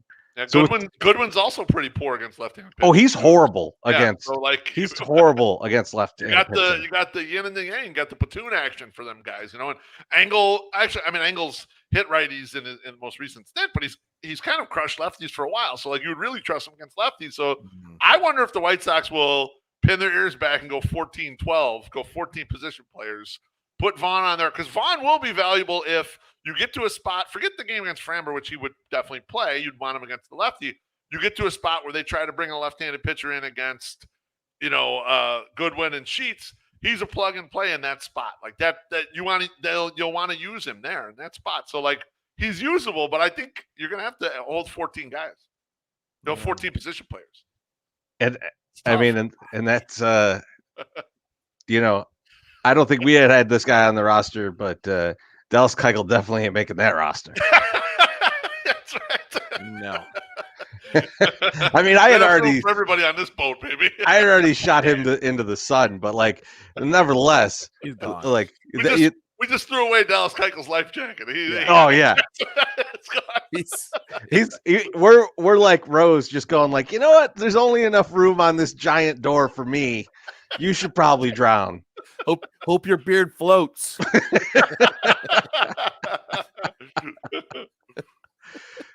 All right, there's one other player that we're going to talk about really quickly, and that is, and this guy's not on the playoff roster. Let's just put it out there. We're not talking about that right now. But Romy Gonzalez, they put him in a corner outfield spot the other day, which was strange to say the least. So we were trying to just kind of want to talk a little bit about what we're thinking is going on there. And Beef, I'll start. You know, kind of what I was looking at when I saw that was, the way they're treating Romy, I definitely feel like they like him. Like they see something there that they like, and they want to see what he actually is. And I think where that's important is you probably don't have Leury Garcia on this team next year, right? Like he's a free agent. Yeah. If he keeps hitting like he's hitting, someone's probably gonna take a flyer on him and maybe even look at him as a guy who's gonna start on their team. Probably not not a really good team, but you know what though, MSS, like a team like Tampa Bay might find value in a guy like that who can play all these different positions, and he's good. He's a switch hitter and things like that. So I think they're preparing for him not being there, and they're trying to decide: do we go out and get a different super utility guy? Do we try and re-sign Lurie? Do we have an in-house option, or do we just kind of forego it completely? And I think, they're close to the playoffs. They want to rest people.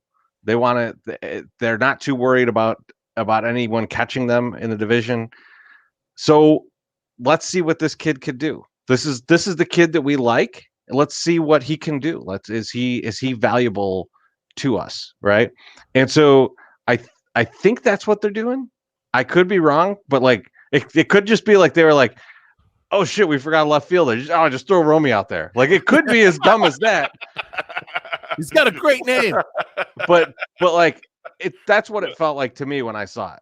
Yeah, I think you're barking up the right tree, Treasy. Especially, I mean, I think part of it too is this kid was on a major fucking heater, man. AA, he crushed everything in sight. They bring him up to AAA, he crushed everything in sight. At some point, you just want to reward your guys who are doing great at the minors, even if they weren't big prospects, and say, look, we're going to give you a shot. We're going to bring you up here. And yeah, I agree with you. They are preparing for post-Lurie Garcia life if they can't get him back locked in here. And I don't know about you guys, but Danny Mendick hasn't really impressed me that much. Danny Mendick's fine is to have as like your 30th guy. And when people get hurt, he'd come up. He's a competent defender at a bunch of places. He'll give an honest at bat versus a lefty. But it's not a guy you want to be able to, you're not going to, if Danny Mendick has to play a lot during the year, that's not good. Like, and so maybe you try to shoot the moon. Like you were talking about, Treasy, with if it's going good with Kopech and it's going good with Crochet, I think Romy's been going good. Let's see what we got here. Let's just try it. And beef to your Mendick point. So I was thinking about something the other day along the same lines, right? Like, I don't think anyone on this podcast is like, oh, I think Danny Mendick's very good. But I think that there's value in having a guy like Danny Mendick in AAA, right? And so when I saw them bring up Collins and keep his option, what I immediately thought of was the 2022 White Sox sign a catcher to come play, be the backup catcher on the team. Yep. And then your minor leagues have Sebi and Collins down there. Yep. And it's like, yeah, I like that. I like Zach Collins if he's a guy that comes up when someone's hurt or someone needs a fake IL stint or something like that. Yeah. Like I don't like that we spent a first round draft pick on him, but it is what it is, man. The money's spent. All right. That's over. Now you got to do the best with what you got. And like having a bunch of guys like that you've used in the major leagues, exactly what they are. And now you've got them just sitting in the minors for when you need them. I like that. I like that predictability. I like that the idea of having that kind of depth. There's not like a budding star there or anything, but there's, it's usable guys when you need them. Mm-hmm. Yeah. I don't like Danny Mendick either. And I'm going to have to agree with Loaf in saying that, yeah, if he plays a lot, it's not good. And he doesn't have that career arc that like Adam Engel has. Like we said this about Adam Engel 3 years ago. Like if Adam Engel is playing for our team when we go in the playoffs, we have a problem. And now we're over here like, God damn it, why isn't Adam Engel playing for our team right now during the playoffs? It's just, you're funny how that shit works, right? You're absolutely right about that. But Adam Engel did have the one carrying tool, and that he was a terrific defender. So it's like, okay, you had that one thing. Yes. And if one other thing pops up, now this guy's like a regular. And why'd he get better, Treasy? Okay, so a few things. Well, White Sox, they've fixed the swing. Everyone knows that. White Sox, they've fixed Adam Engel's swing. First off, he got a Mazda. Well, no, you say it. You say it first, and then I'm going to say something. You go first. So first, he had two great things about him. He had the tremendous defense, but he also has a tremendous ass. He does have a nice ass. And another guy with a tremendous ass, My Sock Summer once bought me a pair of Adam Engel pants Yep. that I've worn. I've worn them in the hot tub. You've seen them. All you people watching, you've seen them in the tub. It was like pants made for someone with a great ass. And I felt perfectly at home in those pants. But then the guy goes out and gets a Mazda. Yep. And now look at him. Now they were begging for him to be back. Just like after this Saturday, when I'm not on the show with you guys, people will be begging for me to come back. Me and my Mazda. You should wear those pants when you're driving the Mazda. I do. Yeah, most days. No, I thought you were gonna go with your guy. You got your guy down there in I want to say Birmingham. Got our guy all Menachino Magic. He got him magicked up. We started fucking hitting the shit out of the ball. Yep. He went out and became a fucking very valuable player. And so like him coming back, it just worked, you know. And I had something else I was gonna say. Oh, Dave helped him fix his swing, but then he also had him on his podcast and jinxed the fuck out of him, and that's why you can't stay healthy. I mean, my God, Dave, leave our guys alone. You're gonna fuck shit up. And I don't remember a lot of the things we talked about with Papa G and Casey Giolito, but I do remember telling them, do not let him go on Redline Radio anymore because Dave is gonna fuck him up, and they're like, and I don't want that. Okay, so just stay away from him. So luckily he heeded. They've heeded that advice, and like he has not been on there yet. So good job. Who was telling us at the ballpark the other day? We're like, yeah, Dave ruined Polka. They're like, oh, you guys are mean, man. Why are you being so mean to Dave? Like, oh, we love Dave, but he ruined Polka. He did ruin Polka. It's true. It's true. And there's nothing truer than the fact that there's a bit we haven't done in a long time that we should have done and we haven't. And it's been breaking my heart. And I'm so glad it's back tonight. Boom! The horny meter. The horny meter is back. We're going in the playoffs. Woo! We've discussed a few of these guys already. And I think that it's important that we really put our stamp of horniness on each of these guys so that you really understand where we're coming from. Like, I don't want you to go away from the previous conversation thinking I'm not sure what these guys think of this player. We're about to tell you. We're about to tell you in horniness. All right. Hell yes. Yes. So the first one up. First down to the Kirklands. Up. Oh, baby. Get those Jolly Ranchers out. First up on the list is one Lurie Garcia. And I'm going to start, guys. I'm going to start. All right, do it. It's the end of college. You've been friends for a long time. You always saw some potential. And now you're each moving to opposite ends of the earth. Time to bang it out like there's no tomorrow. Because there's not. That is your relationship with Lurie Garcia going into the playoffs. It is a very Jake Taylor, let's win the whole fucking thing moment here. You're getting all you can get out of Lurie. Oh, that's Beef, impressive. how you feeling? I'll be honest with you, Trees. I got a little chubbed when you were talking that all up. I really it was great, man. He should have rolled his R's more, but that was good. Lurie Garcia, I'm as horny right now as Sonny Corleone in the 1972 feature film The Godfather, who was played by James Caan. In the respect that, my wife is there and all these other, beautiful ball players are here, but I can't help myself. I got to get right in there on this average-ish looking bridesmaid, and I'm going to do it in front of everybody because I just can't with Lurie. I gotta put my love out there and let everyone see it, no matter how embarrassing it's going to be for me. And so that's how horny I am, like Sonny Corleone, bad Don, but very horny. Yeah. Don't end up all shot up like him, man. He was doing some shooting up first. I got to tell you, I hope you're packing like him. That's good for you. All right. Where you at on this one? So Lurie is the girl that you've possibly hooked up with before, but maybe she's got like a little lazy eye and maybe a snaggletooth. Hell, maybe some weird political views. So you are hesitant to go after her hard, but then you remember the last time you all hooked up and she blew your mind. Maybe something else too. So you make that minimal investment of one beer, but it pays off tenfold because she appreciates that. So you save a few bucks on her, use it for yourself so you can get over that snaggletooth so it won't bother you that much. Best one beer purchase ever. Man, I just realized we don't use the term snaggletooth enough in this podcast. I'm going to put it in my notes for next week already. I know the term. I don't even really know what it means. So it's like if there's like a tooth, like your incisor, yeah, because it comes out too much. Okay. Yeah. Okay. Oh, you would know it if you saw it.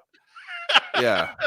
You just know them teeth is jacked up. You know, yeah, you there's don't just know like all the this terms, big right? old tooth hanging out. You're like, ooh, what's going on with that? Like, is that gonna hurt me? So the next person on the list is one Gavin Sheets. Beef, why don't you start us off on Gavin Sheets? Gavin Sheets.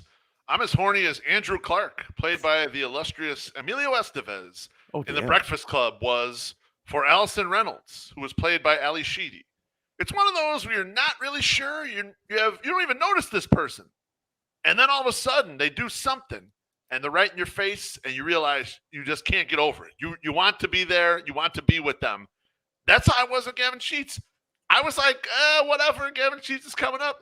And next thing you know, he's pulverizing baseballs. And all of a sudden, I love him. I want him to be in the lineup every day. I love it. I love it. My Sox Summer. Where are you at on one Gavin Sheets? Gavin Sheets, he's the cool chick. Maybe she's just got out of a long-term relationship. Maybe she's out there just playing the field. She likes the Sox. She likes your ironic band shirt you're wearing out on Little Friday. She makes a point to let you know that she likes what you are putting down. It's just so damn refreshing. You are all caught up in it, so you will just buy her anything she wants because you're just enjoying this ride. And you aren't thinking twice about anything because you know it'll pay off later. 2 mixed drinks and a shot for Gavin Sheets. That's how horny I am. I'm going to get that in. So, not even beers, dude, because you don't want her to get fat. You're like, yo, you can have a vodka seltzer. You can have whatever the fuck, whatever. Mixed drink and then a shot because you don't want to put too many pounds on there. So to me, Gavin Sheets is that person that has like all those very exciting qualities that you want in somebody, but is absolutely not someone that you would marry. The person who just stays out for like 4 straight days, and you're like, damn, this is fun, but this can't be good for us in the long run.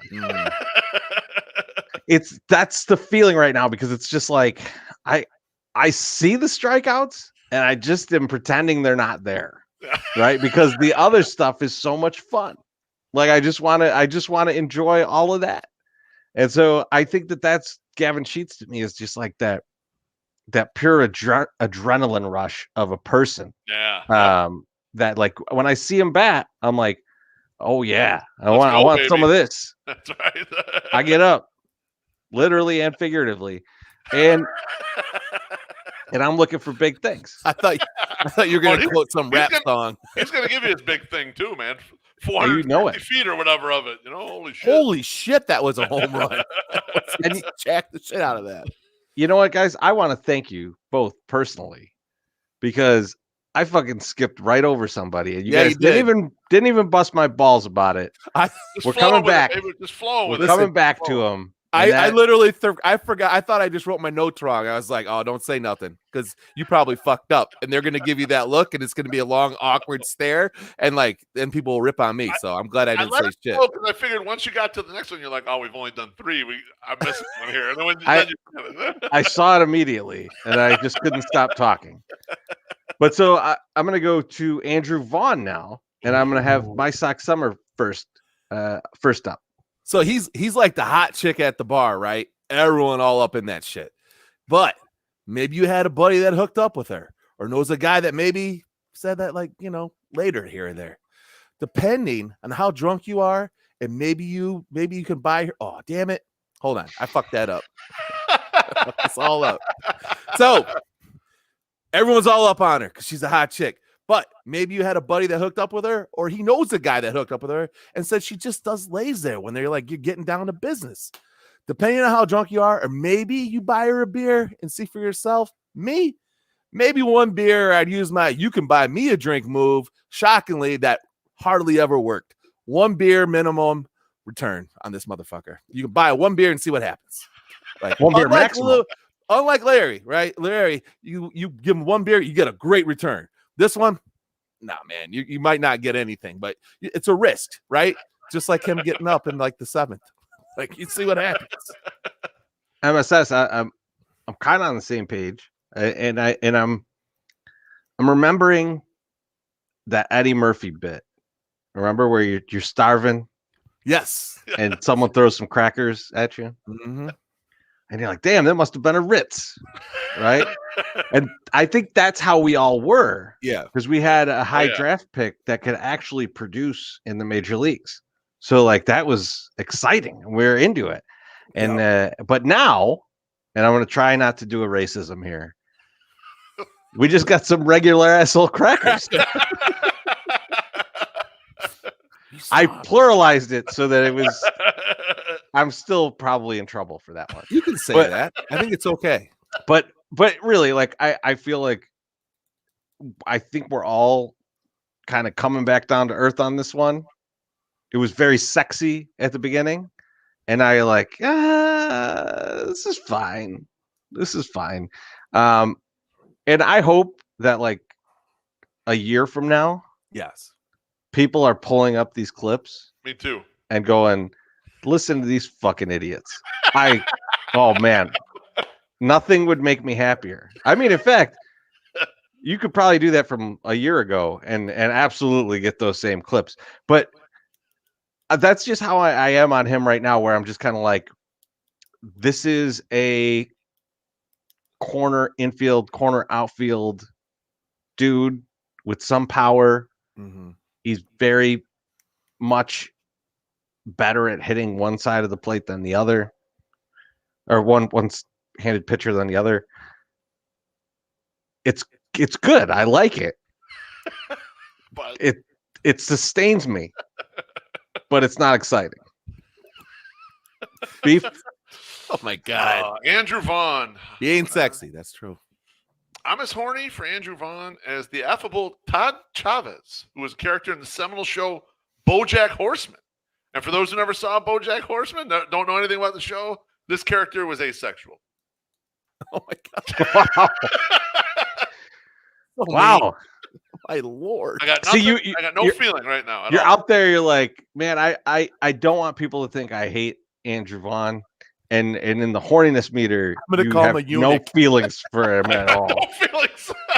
not a negative or positive. I got nothing. I got no feelings at all. Nothing. Man, fucking crazy. That's how I feel about Andrew Vaughn. I want him to be good, and I have nothing against him. I'm not negative towards him. I want him to be good. Right now, I got nothing. Show me something, baby. Yeah. All right. Last one is Brian Goodwin. And so this one is like when your friend is with someone and you can't figure out why. Like they're very you find out they're like very good at one specific thing. Yeah. Right? And that's kind of like where you are. So like if you've ever seen that meme with the girl with the horse, and you're like, when all her friends wonder why she's with this guy, and like that's Brian Goodwin. Like he absolutely can hit right-handed pitching.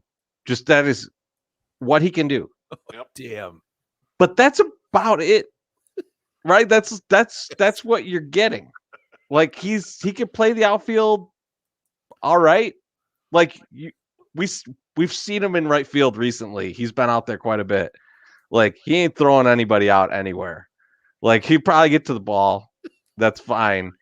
But like he's not a great outfielder by any means. And like in center field, it's worse.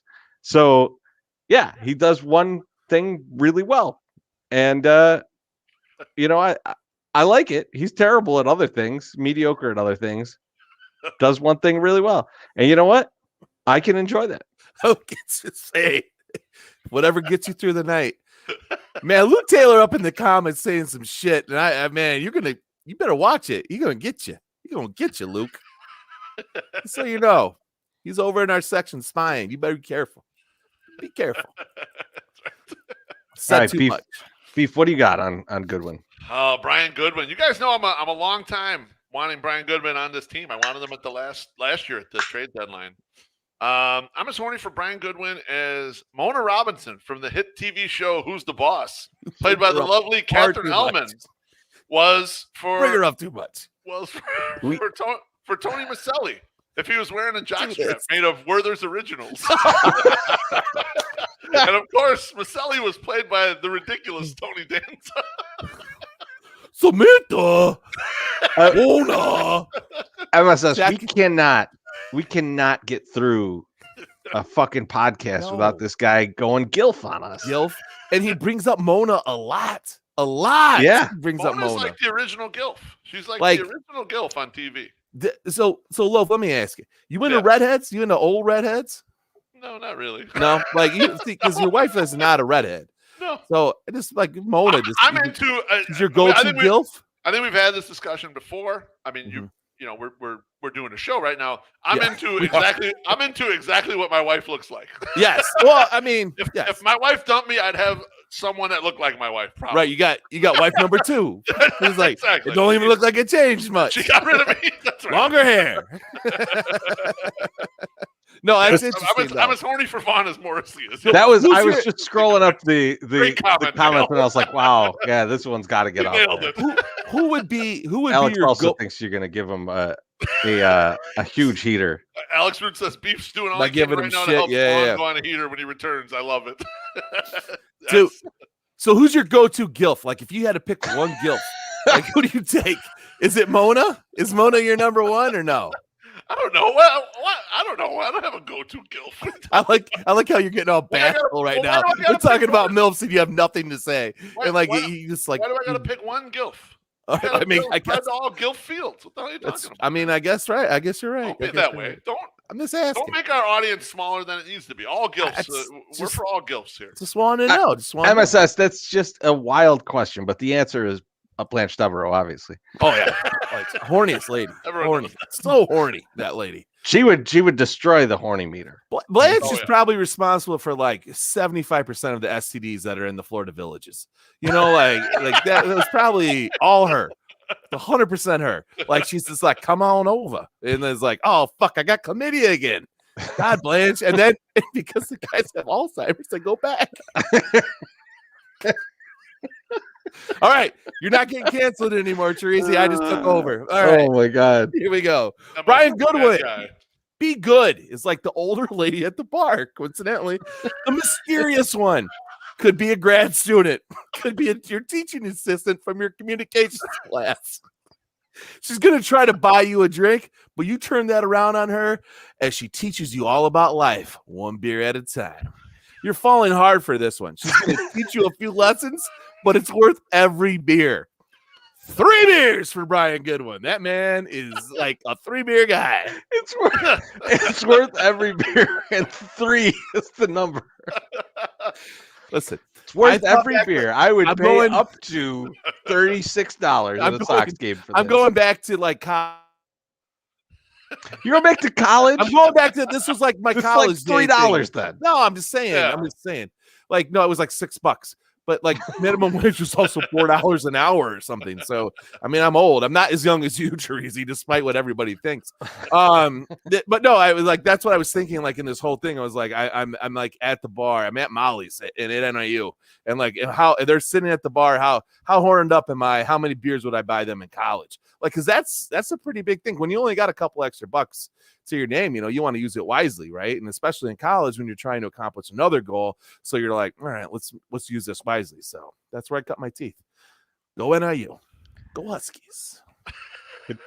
It feels absolutely strange to transition into this now, but we did want to talk about what we think the playoff rotations are going to look like. So the one thing that we know is that we'll have won the division in plenty of time. Mm-hmm.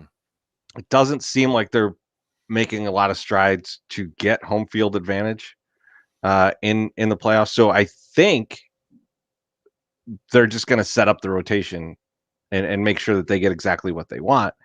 And so, the question to the group is like, what does that rotation look like to you? Who's going where in this? And who's your number one starter in the playoffs? Who's going first? Are we going to do this together? Or are we going to like just compare and contrast? I think me and Beef are going to be at opposite ends on this a little bit. The number one, I think because I know Beef, you've mentioned putting Giolito there, and that's what you for the higher volatility and see what happened. No, Beef, I'm actually a little bit on a different page than you. Okay. I'm thinking about Lance Lynn in the number one. Okay. And the main reason I'm putting him there is I do think you could get 2 starts out of Lance Lynn, and if it goes 5 games. Yep. I think you could with Giolito too. You can get it out of either of them. But if I'm getting 2 out of one guy, yeah. I don't think I can get 2 out of 2 guys. It'll be tough to go game 1 to game 4 to short. Yeah, it's a short. And so I'm thinking I'm getting 2 games out of one guy, and which guy would I want the 2 games out of? And so that's what's tipping the scales for me on Lance Lynn. And then let me flesh out the point a little bit on Giolito. Yeah, go for the Giolito piece.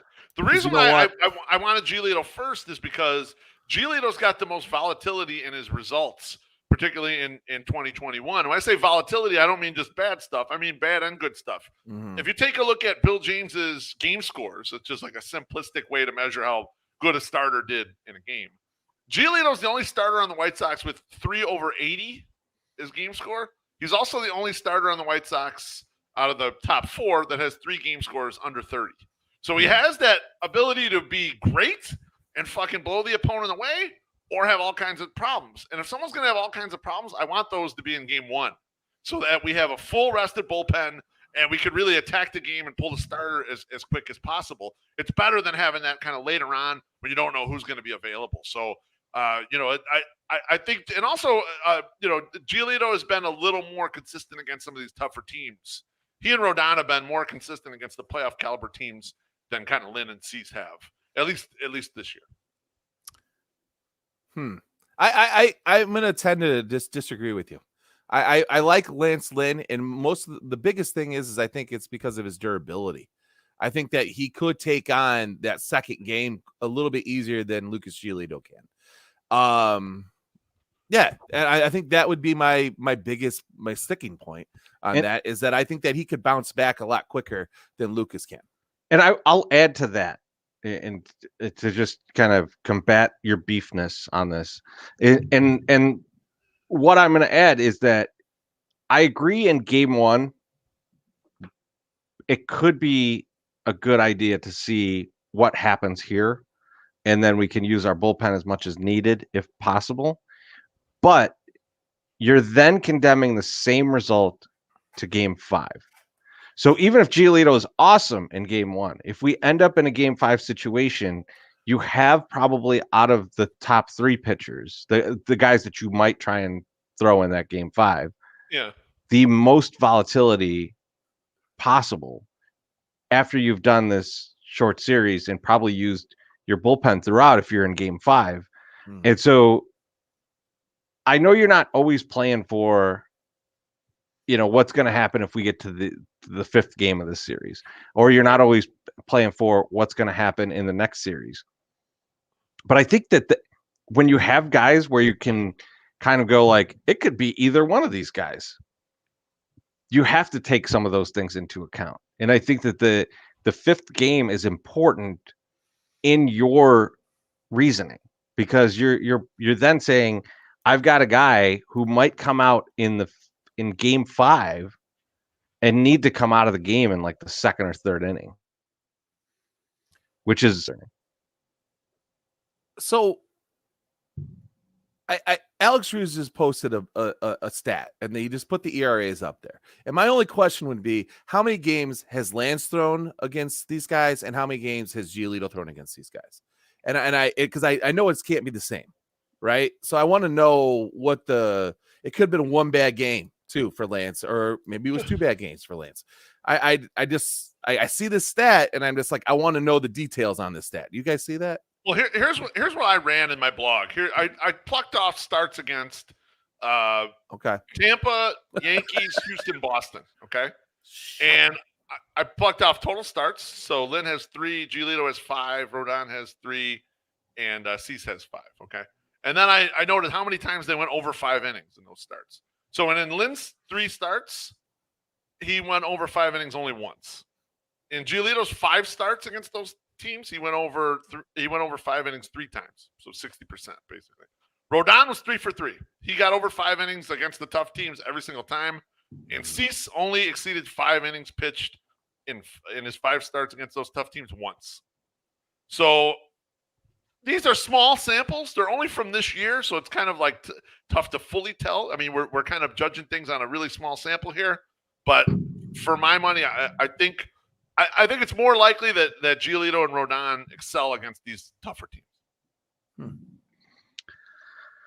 I think it's a very small sample that we're working with here. I have to agree with my Sock Summer on that. Like we're trying to predict things about 1 or 2 games that these guys played against a team throughout the season, and like you're talking about volatility, Beef. Like, where could there be more when we're talking about like, well, in these 5 games that they played against these teams, like, well, that's such a small fucking sample. But you got to use some sample, and you got to use some measure. Well, I'm using the season as a sample, and saying like a lot of Detroits and and Kansas Cities and lots of other bullshit. Like that's sure, where it gets tough.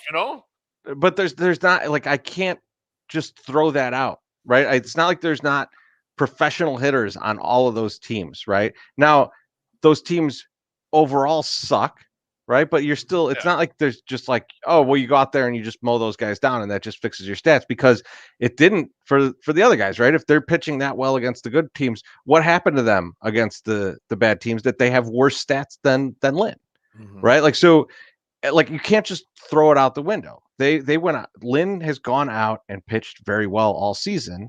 Lynn is a guy that I would count on in these games. I'm not discounting Giolito. Like, it's weird to like think of Giolito as like having a bad year when he's got like a 3.5 ERA. Right. Like it's like this is like one of the best problems we could possibly have, where we're just like, which of these 2 guys do you want to start in game 1? And they might not even be either one of them might not be the best pitcher on the team.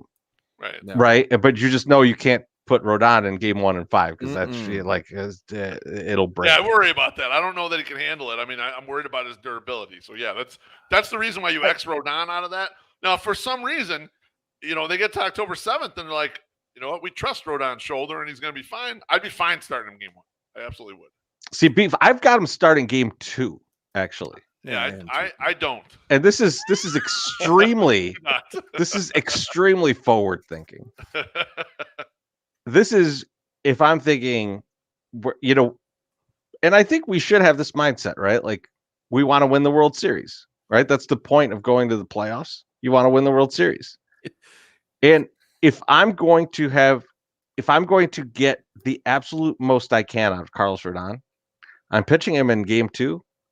And then I'm pitching him in game 1 of the ALCS. Oh, yeah, I can see that. And because then you could actually get 2 starts out of Rodon in a series if you go 7.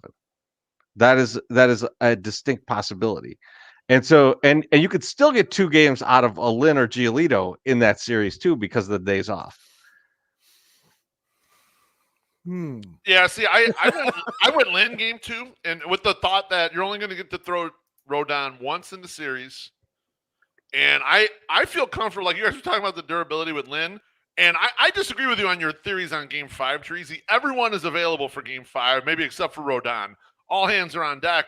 Sure. And so I feel comfortable with Lynn turning around in game 2 and being able to throw some innings in game 5 if I need him. So like that's kind of why I had Giolito 1 and Lynn 2. I would expect both of them to be available for game 5 to pitch in some capacity in that game, whereas I don't think you can turn Rodon around and say, hey, you're going to throw 2 innings out of the bullpen because we can't fire Ricky Renteria again. So I don't think he's allowed to be out of the bullpen. So I think that's why I slid Rodon back to 3. So I would go Giolito 1, Lynn 2. I think that's not a bad option. I mean, you could bounce those two, go back and forth. You could have Lynn 1, you can have Giolito 1.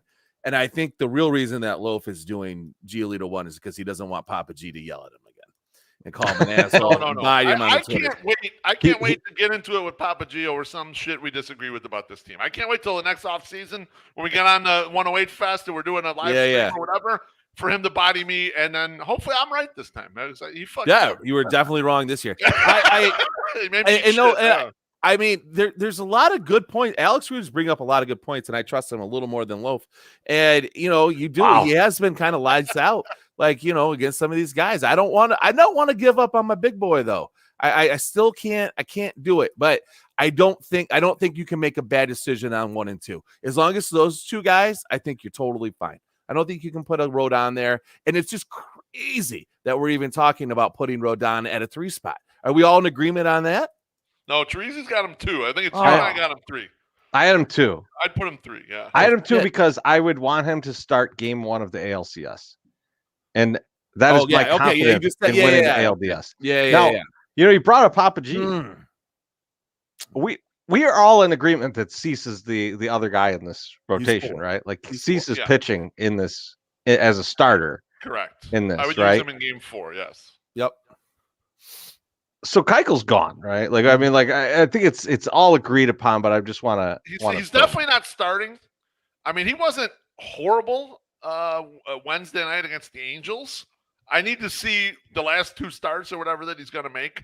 I need to see kind of what it's looking like to see if he ends up in the back of that bullpen somewhere, and they figure out a spot where they can use him to throw some ground balls or something, or save him for if they need some length if games go extra innings. So he's going to throw some ground balls to some little leaguers, right? Because he's not going to be on this playoff roster. So I don't think we're going to agree on who's going to start in game 1, and that's fine. Yeah, it's not our call, so that's also fine. But let me ask you this, because if it's Lynn or Giolito, we've seen this happen in the season where both of them need to come out early from the game. And in some cases, they weren't pulled, or some cases they were. Right. But let's say that they have to come out early. Who is the guy that you're putting in right behind them? And let's assume it's game 1 so that we have the full roster of the bullpen. Who is the guy that is the next person up for you? Beef, I'll start with you. Yeah, I mean, I think it's Michael Kopech. I mean, Kopech's the guy that you think it's possible he can come out there and throw 3 innings of BBs for you and bridge you back to where the bullpen would belong if you got to pull a starter early. I mean, I think when you say early, I'm thinking in the first 3 innings, basically. Mm-hmm. Something like dangerous. Yeah, I was thinking like the second inning. Yeah, exactly. Something like that. Yeah, I mean, I think Kopech is the guy that I want in that spot. I mean, I think it's that's him. Yeah, and I think a guy that leads with his heart, as he's shown in his personal life and on the field, the emotions are going to get him, and I think you might get something special out of a Mike, on those in the game situation like that. Come in, saddle this team to your back and just fucking blow the fucking doors off the motherfucker. I literally he just fireball his way through it. It'd be great. See, I'm gonna be with you guys because I think we're playing the Astros in that series.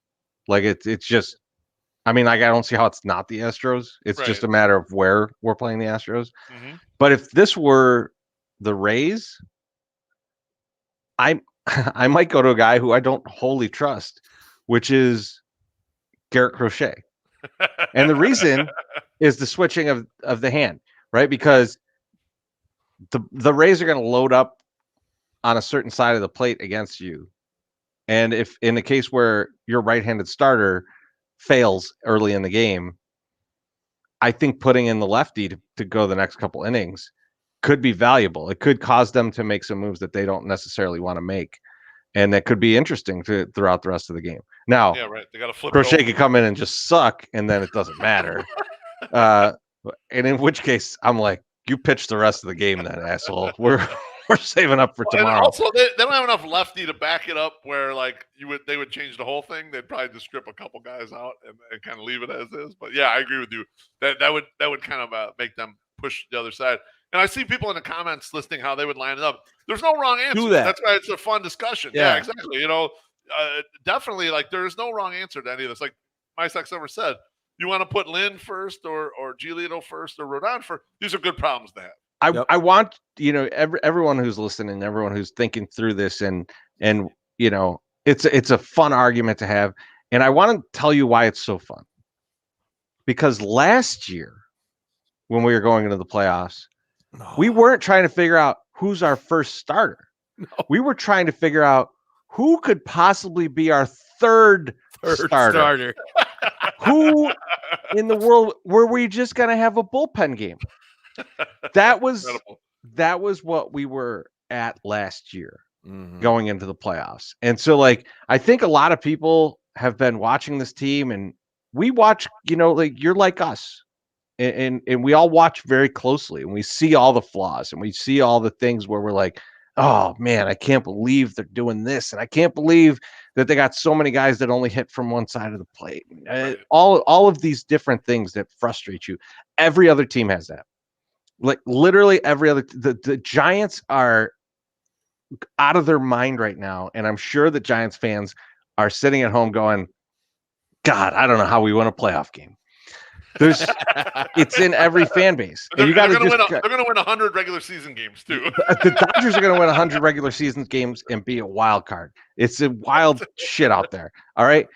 I think you just got to really kind of look at it and go is this team doing what we want them to do, which is get better every year and move towards a championship?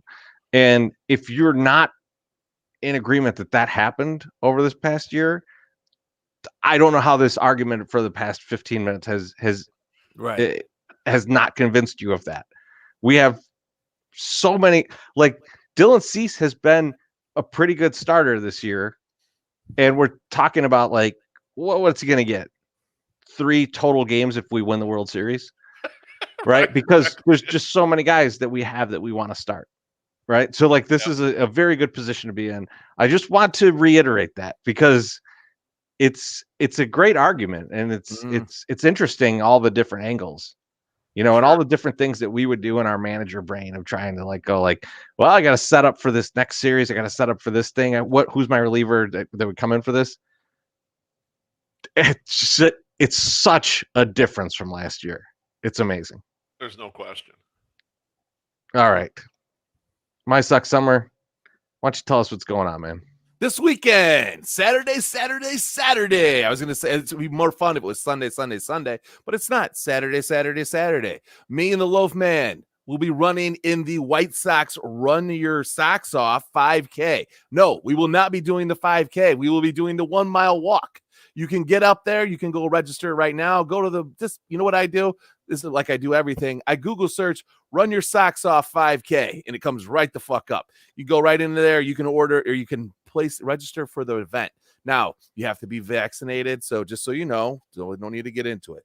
But if you register right now, you could win 2 tickets to the Guarantee Rate Club. You could win 2 Southside jerseys, those the City Connect jerseys, and 2 autographed baseballs. So that's $50. You could win that shit. So you could register for the 5K. You register for the 5K 1 mile walk. Now, if you do this, you get your finisher medal, you get your socks off t-shirt, professional post-race photo behind home plate, which I'm guaranteed is we're going to have the best picture, Loaf. We're going to have the best picture. There's no question. We're also, you get a free free Michelob Ultra out there in the concourse. Oh, watch those carbs, baby. Guess who's coming with us on Saturday? Who that? I know, I just froze. Dramatic pause. Matt Ramsey. He will be walking the 1 mile with us on Saturday. He told me not to mention it on the podcast. Fuck you. I'm going to mention it on the podcast. Now, kiss my post race, after we've drank our beer, we're going to return to our homes. You're probably going to jump in the cold tub. I'm going to come in and take a cold shower. Going to get all snazzed up. You're probably going to come pick me up because that seems to be how it works these days. We're going to go our ass right over to 514 West Pershing Road to the Ballpark Pub. where we are going to record a live podcast with another podcast. Who's that, Loaf? Locked On Sox, baby. Locked On Sox. Our guys, Herb Lawrence and Chris Tannehill. We can call them Herb and Tanny because that's the fun way to do it. So we're going to record an hour-long podcast starting at 5 p.m., okay? We're going to be out there on their brand new patio, which I've heard all these fun things about from Richie because he was DMing me like fucking every 22 seconds on the Instagram this morning when he found out I was there. And so we've been talking. We'll be out there. They got great burgers. They were on Chicago's Best. If you go up to Chicago's Best website right now, you can find their fucking thing. It makes this nice fucking burger. Looks delicious. They both put some like smoked beef brisket in the burger meat. It's dynamite. Now, the last time I ate there, I had a burger. The time before that, though, I had a fucking pot roast sandwich on the garlic bread. Oh my God. You put garlic bread on any fucking kind of sandwich, especially a pot roast, that fucking shit is dynamite. So they got good craft beer, especially shitloads and shitloads of Goose Island. So get out there, come check it out. We're going to have a shitload of prizes. I'm picking them up from the Sox tomorrow. I also have some Goose Island prizes that we'll be giving away. I think our guy Alan is going to be back. He's probably going to bring a shitload of stuff to give away because this might be the last one we do before postseason. So we'll see how it goes out. So 5 p.m., Ballpark Pub this Saturday, 514 West Pershing Road. Come on out. It's going to be fun. We'll take selfies with you.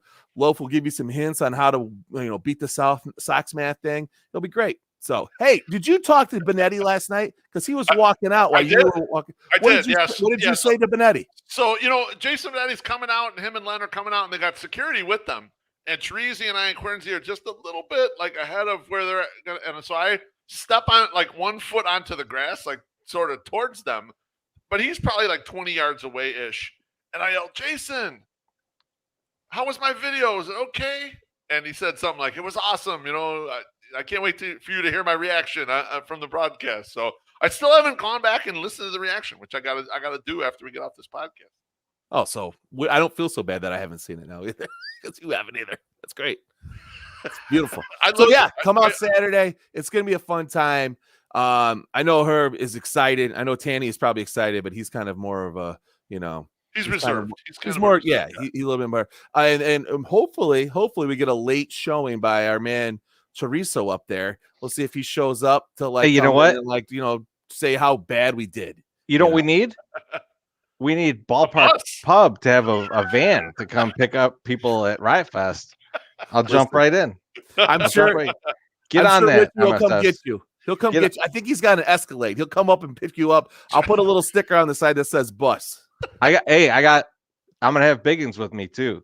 So make sure there's enough room in that thing. Yeah, you can put him in the trunk, fold him up. Teresi's it's like he's in the A team. He wants to dive into the van. Fucking right. That's how he's living out there right now. Guys, it was like a year ago. I saw the A team van was up for auction, and I thought about like how we should get it, but it was way too many thousands of dollars for us to get it. But it would have been awesome. And I don't think it was screen used. Yes. Okay. So then I'm okay with it then if it's screen used. All right. Speaking of screen used or gently used or auctions, we're gonna bring something back. I've been excited for this. I can't wait. I've been waiting all damn show for this. We're bringing back This or That. Hell yes. My Sox Summer's gonna tell us some things that he sold on eBay. I love that graphic. And me and Beef are going to decide which one sold for a higher amount. And we're going to go back and forth. I think you got about 7 things you're going to give us. I do have 7. Yes. Nice. And whoever wins, we're better than the other person. Listen, if I sell more Beanie Babies, though, this segment is going to be changed to This or a Beanie Baby. That's all it's going to be. However, we're going to pick out what Beanie Babies sold for more and all this. It's going to be answered. I love it. What Beanie Babies sold for tonight? I was hoping it was all going to be Beanie Baby matchups. That's what I was hoping. Well, there's. I was hoping it was like what did a Beanie Baby sell for versus what someone actually might need. What? Oh, that's why you got to do that. Why you got to do me like that in front of all these people that potentially might buy my fucking Beanie Babies? Really? It's kind of not nice. That's way out of line. There's no Very one not nice. in this audience buying your Beanie Babies. All right. First item up. The WWE Survivor Series from 2004 on a VHS tape. Or a vintage Chicago White Sox Thanks for the Memories final game at Comiskey Park t-shirt. It's 100% the VHS. I don't agree. I think it's the T-shirt. I don't think the VHS. The T-shirt's older, and I'm not sure about this 2004 VHS. I mean, that shit's got to be on YouTube already. No one needs that thing. So I'll go with the T-shirt. Go with the T-shirt. You're gonna stick with the tape. Yep. The VHS tape, $14.99. The vintage Chicago White Sox Thanks for the Memories t-shirt, $15.50. You got beat by 51 cents, Chorizo. All right. This one is from my man K-Dog, and I know he just got up in the chat. He's going to enjoy this very much. An autograph photo from legendary adult actress Brie Olson versus 3 authentic Yeti vinyl stickers. Yes. Fucking stickers that just say Yeti on them that I got for registering my Yeti products that I bought for $1 at thrift stores. All right, I'll go first this time. Yep. I'm going to go with them goddamn Yeti stickers because everything Yeti makes is so unbelievably expensive. I mean, it's well made, but it's very expensive, so I'm going to go with them stickers. All right. See, I got to go with the stickers too because what I'm guessing is that people are buying those stickers to stick on things that are not Yeti products and then resell them. So I think they're willing to pay a little bit more. I'm going to guess you got like $10 for those. That the Brie Olson thing was like $2.99 or something.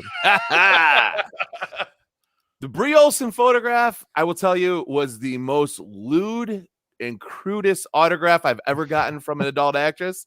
It was the best. I was just like, when she wrote it, I turned red.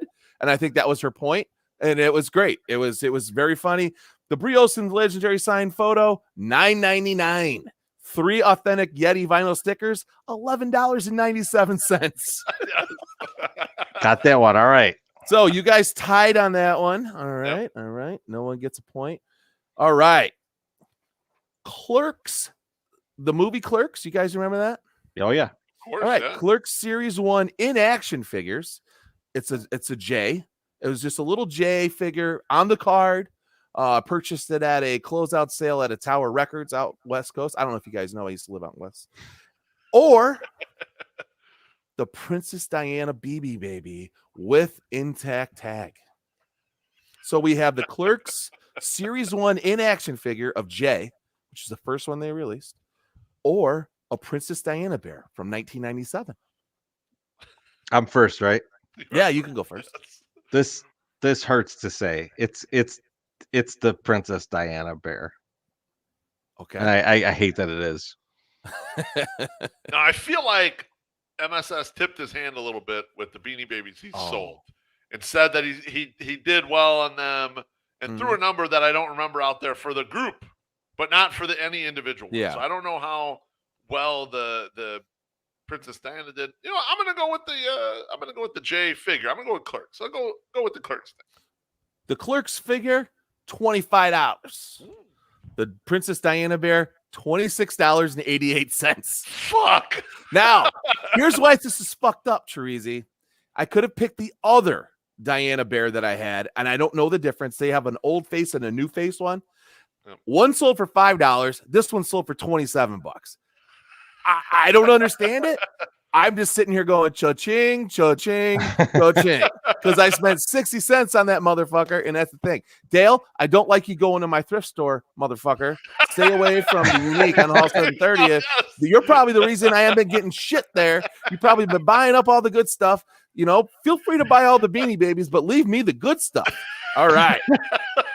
I'm glad to know Dale's scheming in on your business at that thrift store. Right? Yes. All right. So tied up. Well, that's I've also moved on to the lime version of the Kirkland brand seltzers, which is the worst. Okay, definitely the worst. All right, Chicago Cubs old style beer beanie knit hat It's like, like those little beanies. They don't got the ball, right? Just the one. Just says a big C on the front. It had the old style logo on the back. Or a Philadelphia Phillies employee beer vendor jersey. They give their beer vendor jerseys. It was number 310. It was a double XL. Yeah, and that's probably all you need to know. So it's an authentic one. Used at the park, had a nice patch on it, bright ass yellow. Man, the Cubs old style beanie. It's tough. I mean, I'm first on this one. Yes. I would think that the jersey would be more valuable, but you know what? Random Cubs shit seems to sell like a motherfucker, so I'll go with the beanie. Okay. I'm with you here because he oversold the jersey. Telling us how like I had a nice patch and everything. And he gave a big description of that and not a big description of the beanie. So I'm gonna go with the beanie too. Okay. Chicago Cubs beanie knit hat, $25. The Philadelphia Phillies beer vendor jersey, $19.99. Yes, we got it, Treasy. Yeah, I thought I said both. I go, they got the patch on the back and this, and then I said the patch on the front with the jersey. I thought it was the same. That's a tie. All right, still tied up 1-1. All right, Lagunitas Brewing Company IPA beer ale version of their black work shirt. It's a Dickies work shirt versus a brand spanking new from the 90s JanSport Tahoma backpack for hikers. Like it's big one, like the big tall one. Yeah, I was at a garage sale and I saw it and it still had the tags on it. And the guy's like, yeah, just make me an offer. I'm like, $10. He's like, all right, cool. And I was like, fuck yeah. So I bought this brand new. It had a weird order to it, but I took it. And it's a JanSport from the 90s. Remember they had like the straps in JanSport? They had like the weird like designs on it and shit. Oh, this was like tripping out, man. You could have done some acid and looked at this shit. It would have been great. So what was the Lagunitas Brew? It's a Dickies work shirt. It had the IPA logo there, and then it also has the Lagunitas Brewery on the back. You can purchase them at the brewery. I purchased mine at a thrift store for $3. Man, because the hiking pack sounds expensive, like already originally, right? But then those work shirts, man, they go. So I'm gonna jump at the work shirt. I'm gonna take the bait, and I'm gonna go work shirt. Okay. I'm gonna go with the backpack. I'm gonna go with the JanSport, man. I feel like backpacks, especially ones that people are into, could be expensive. So. Yeah.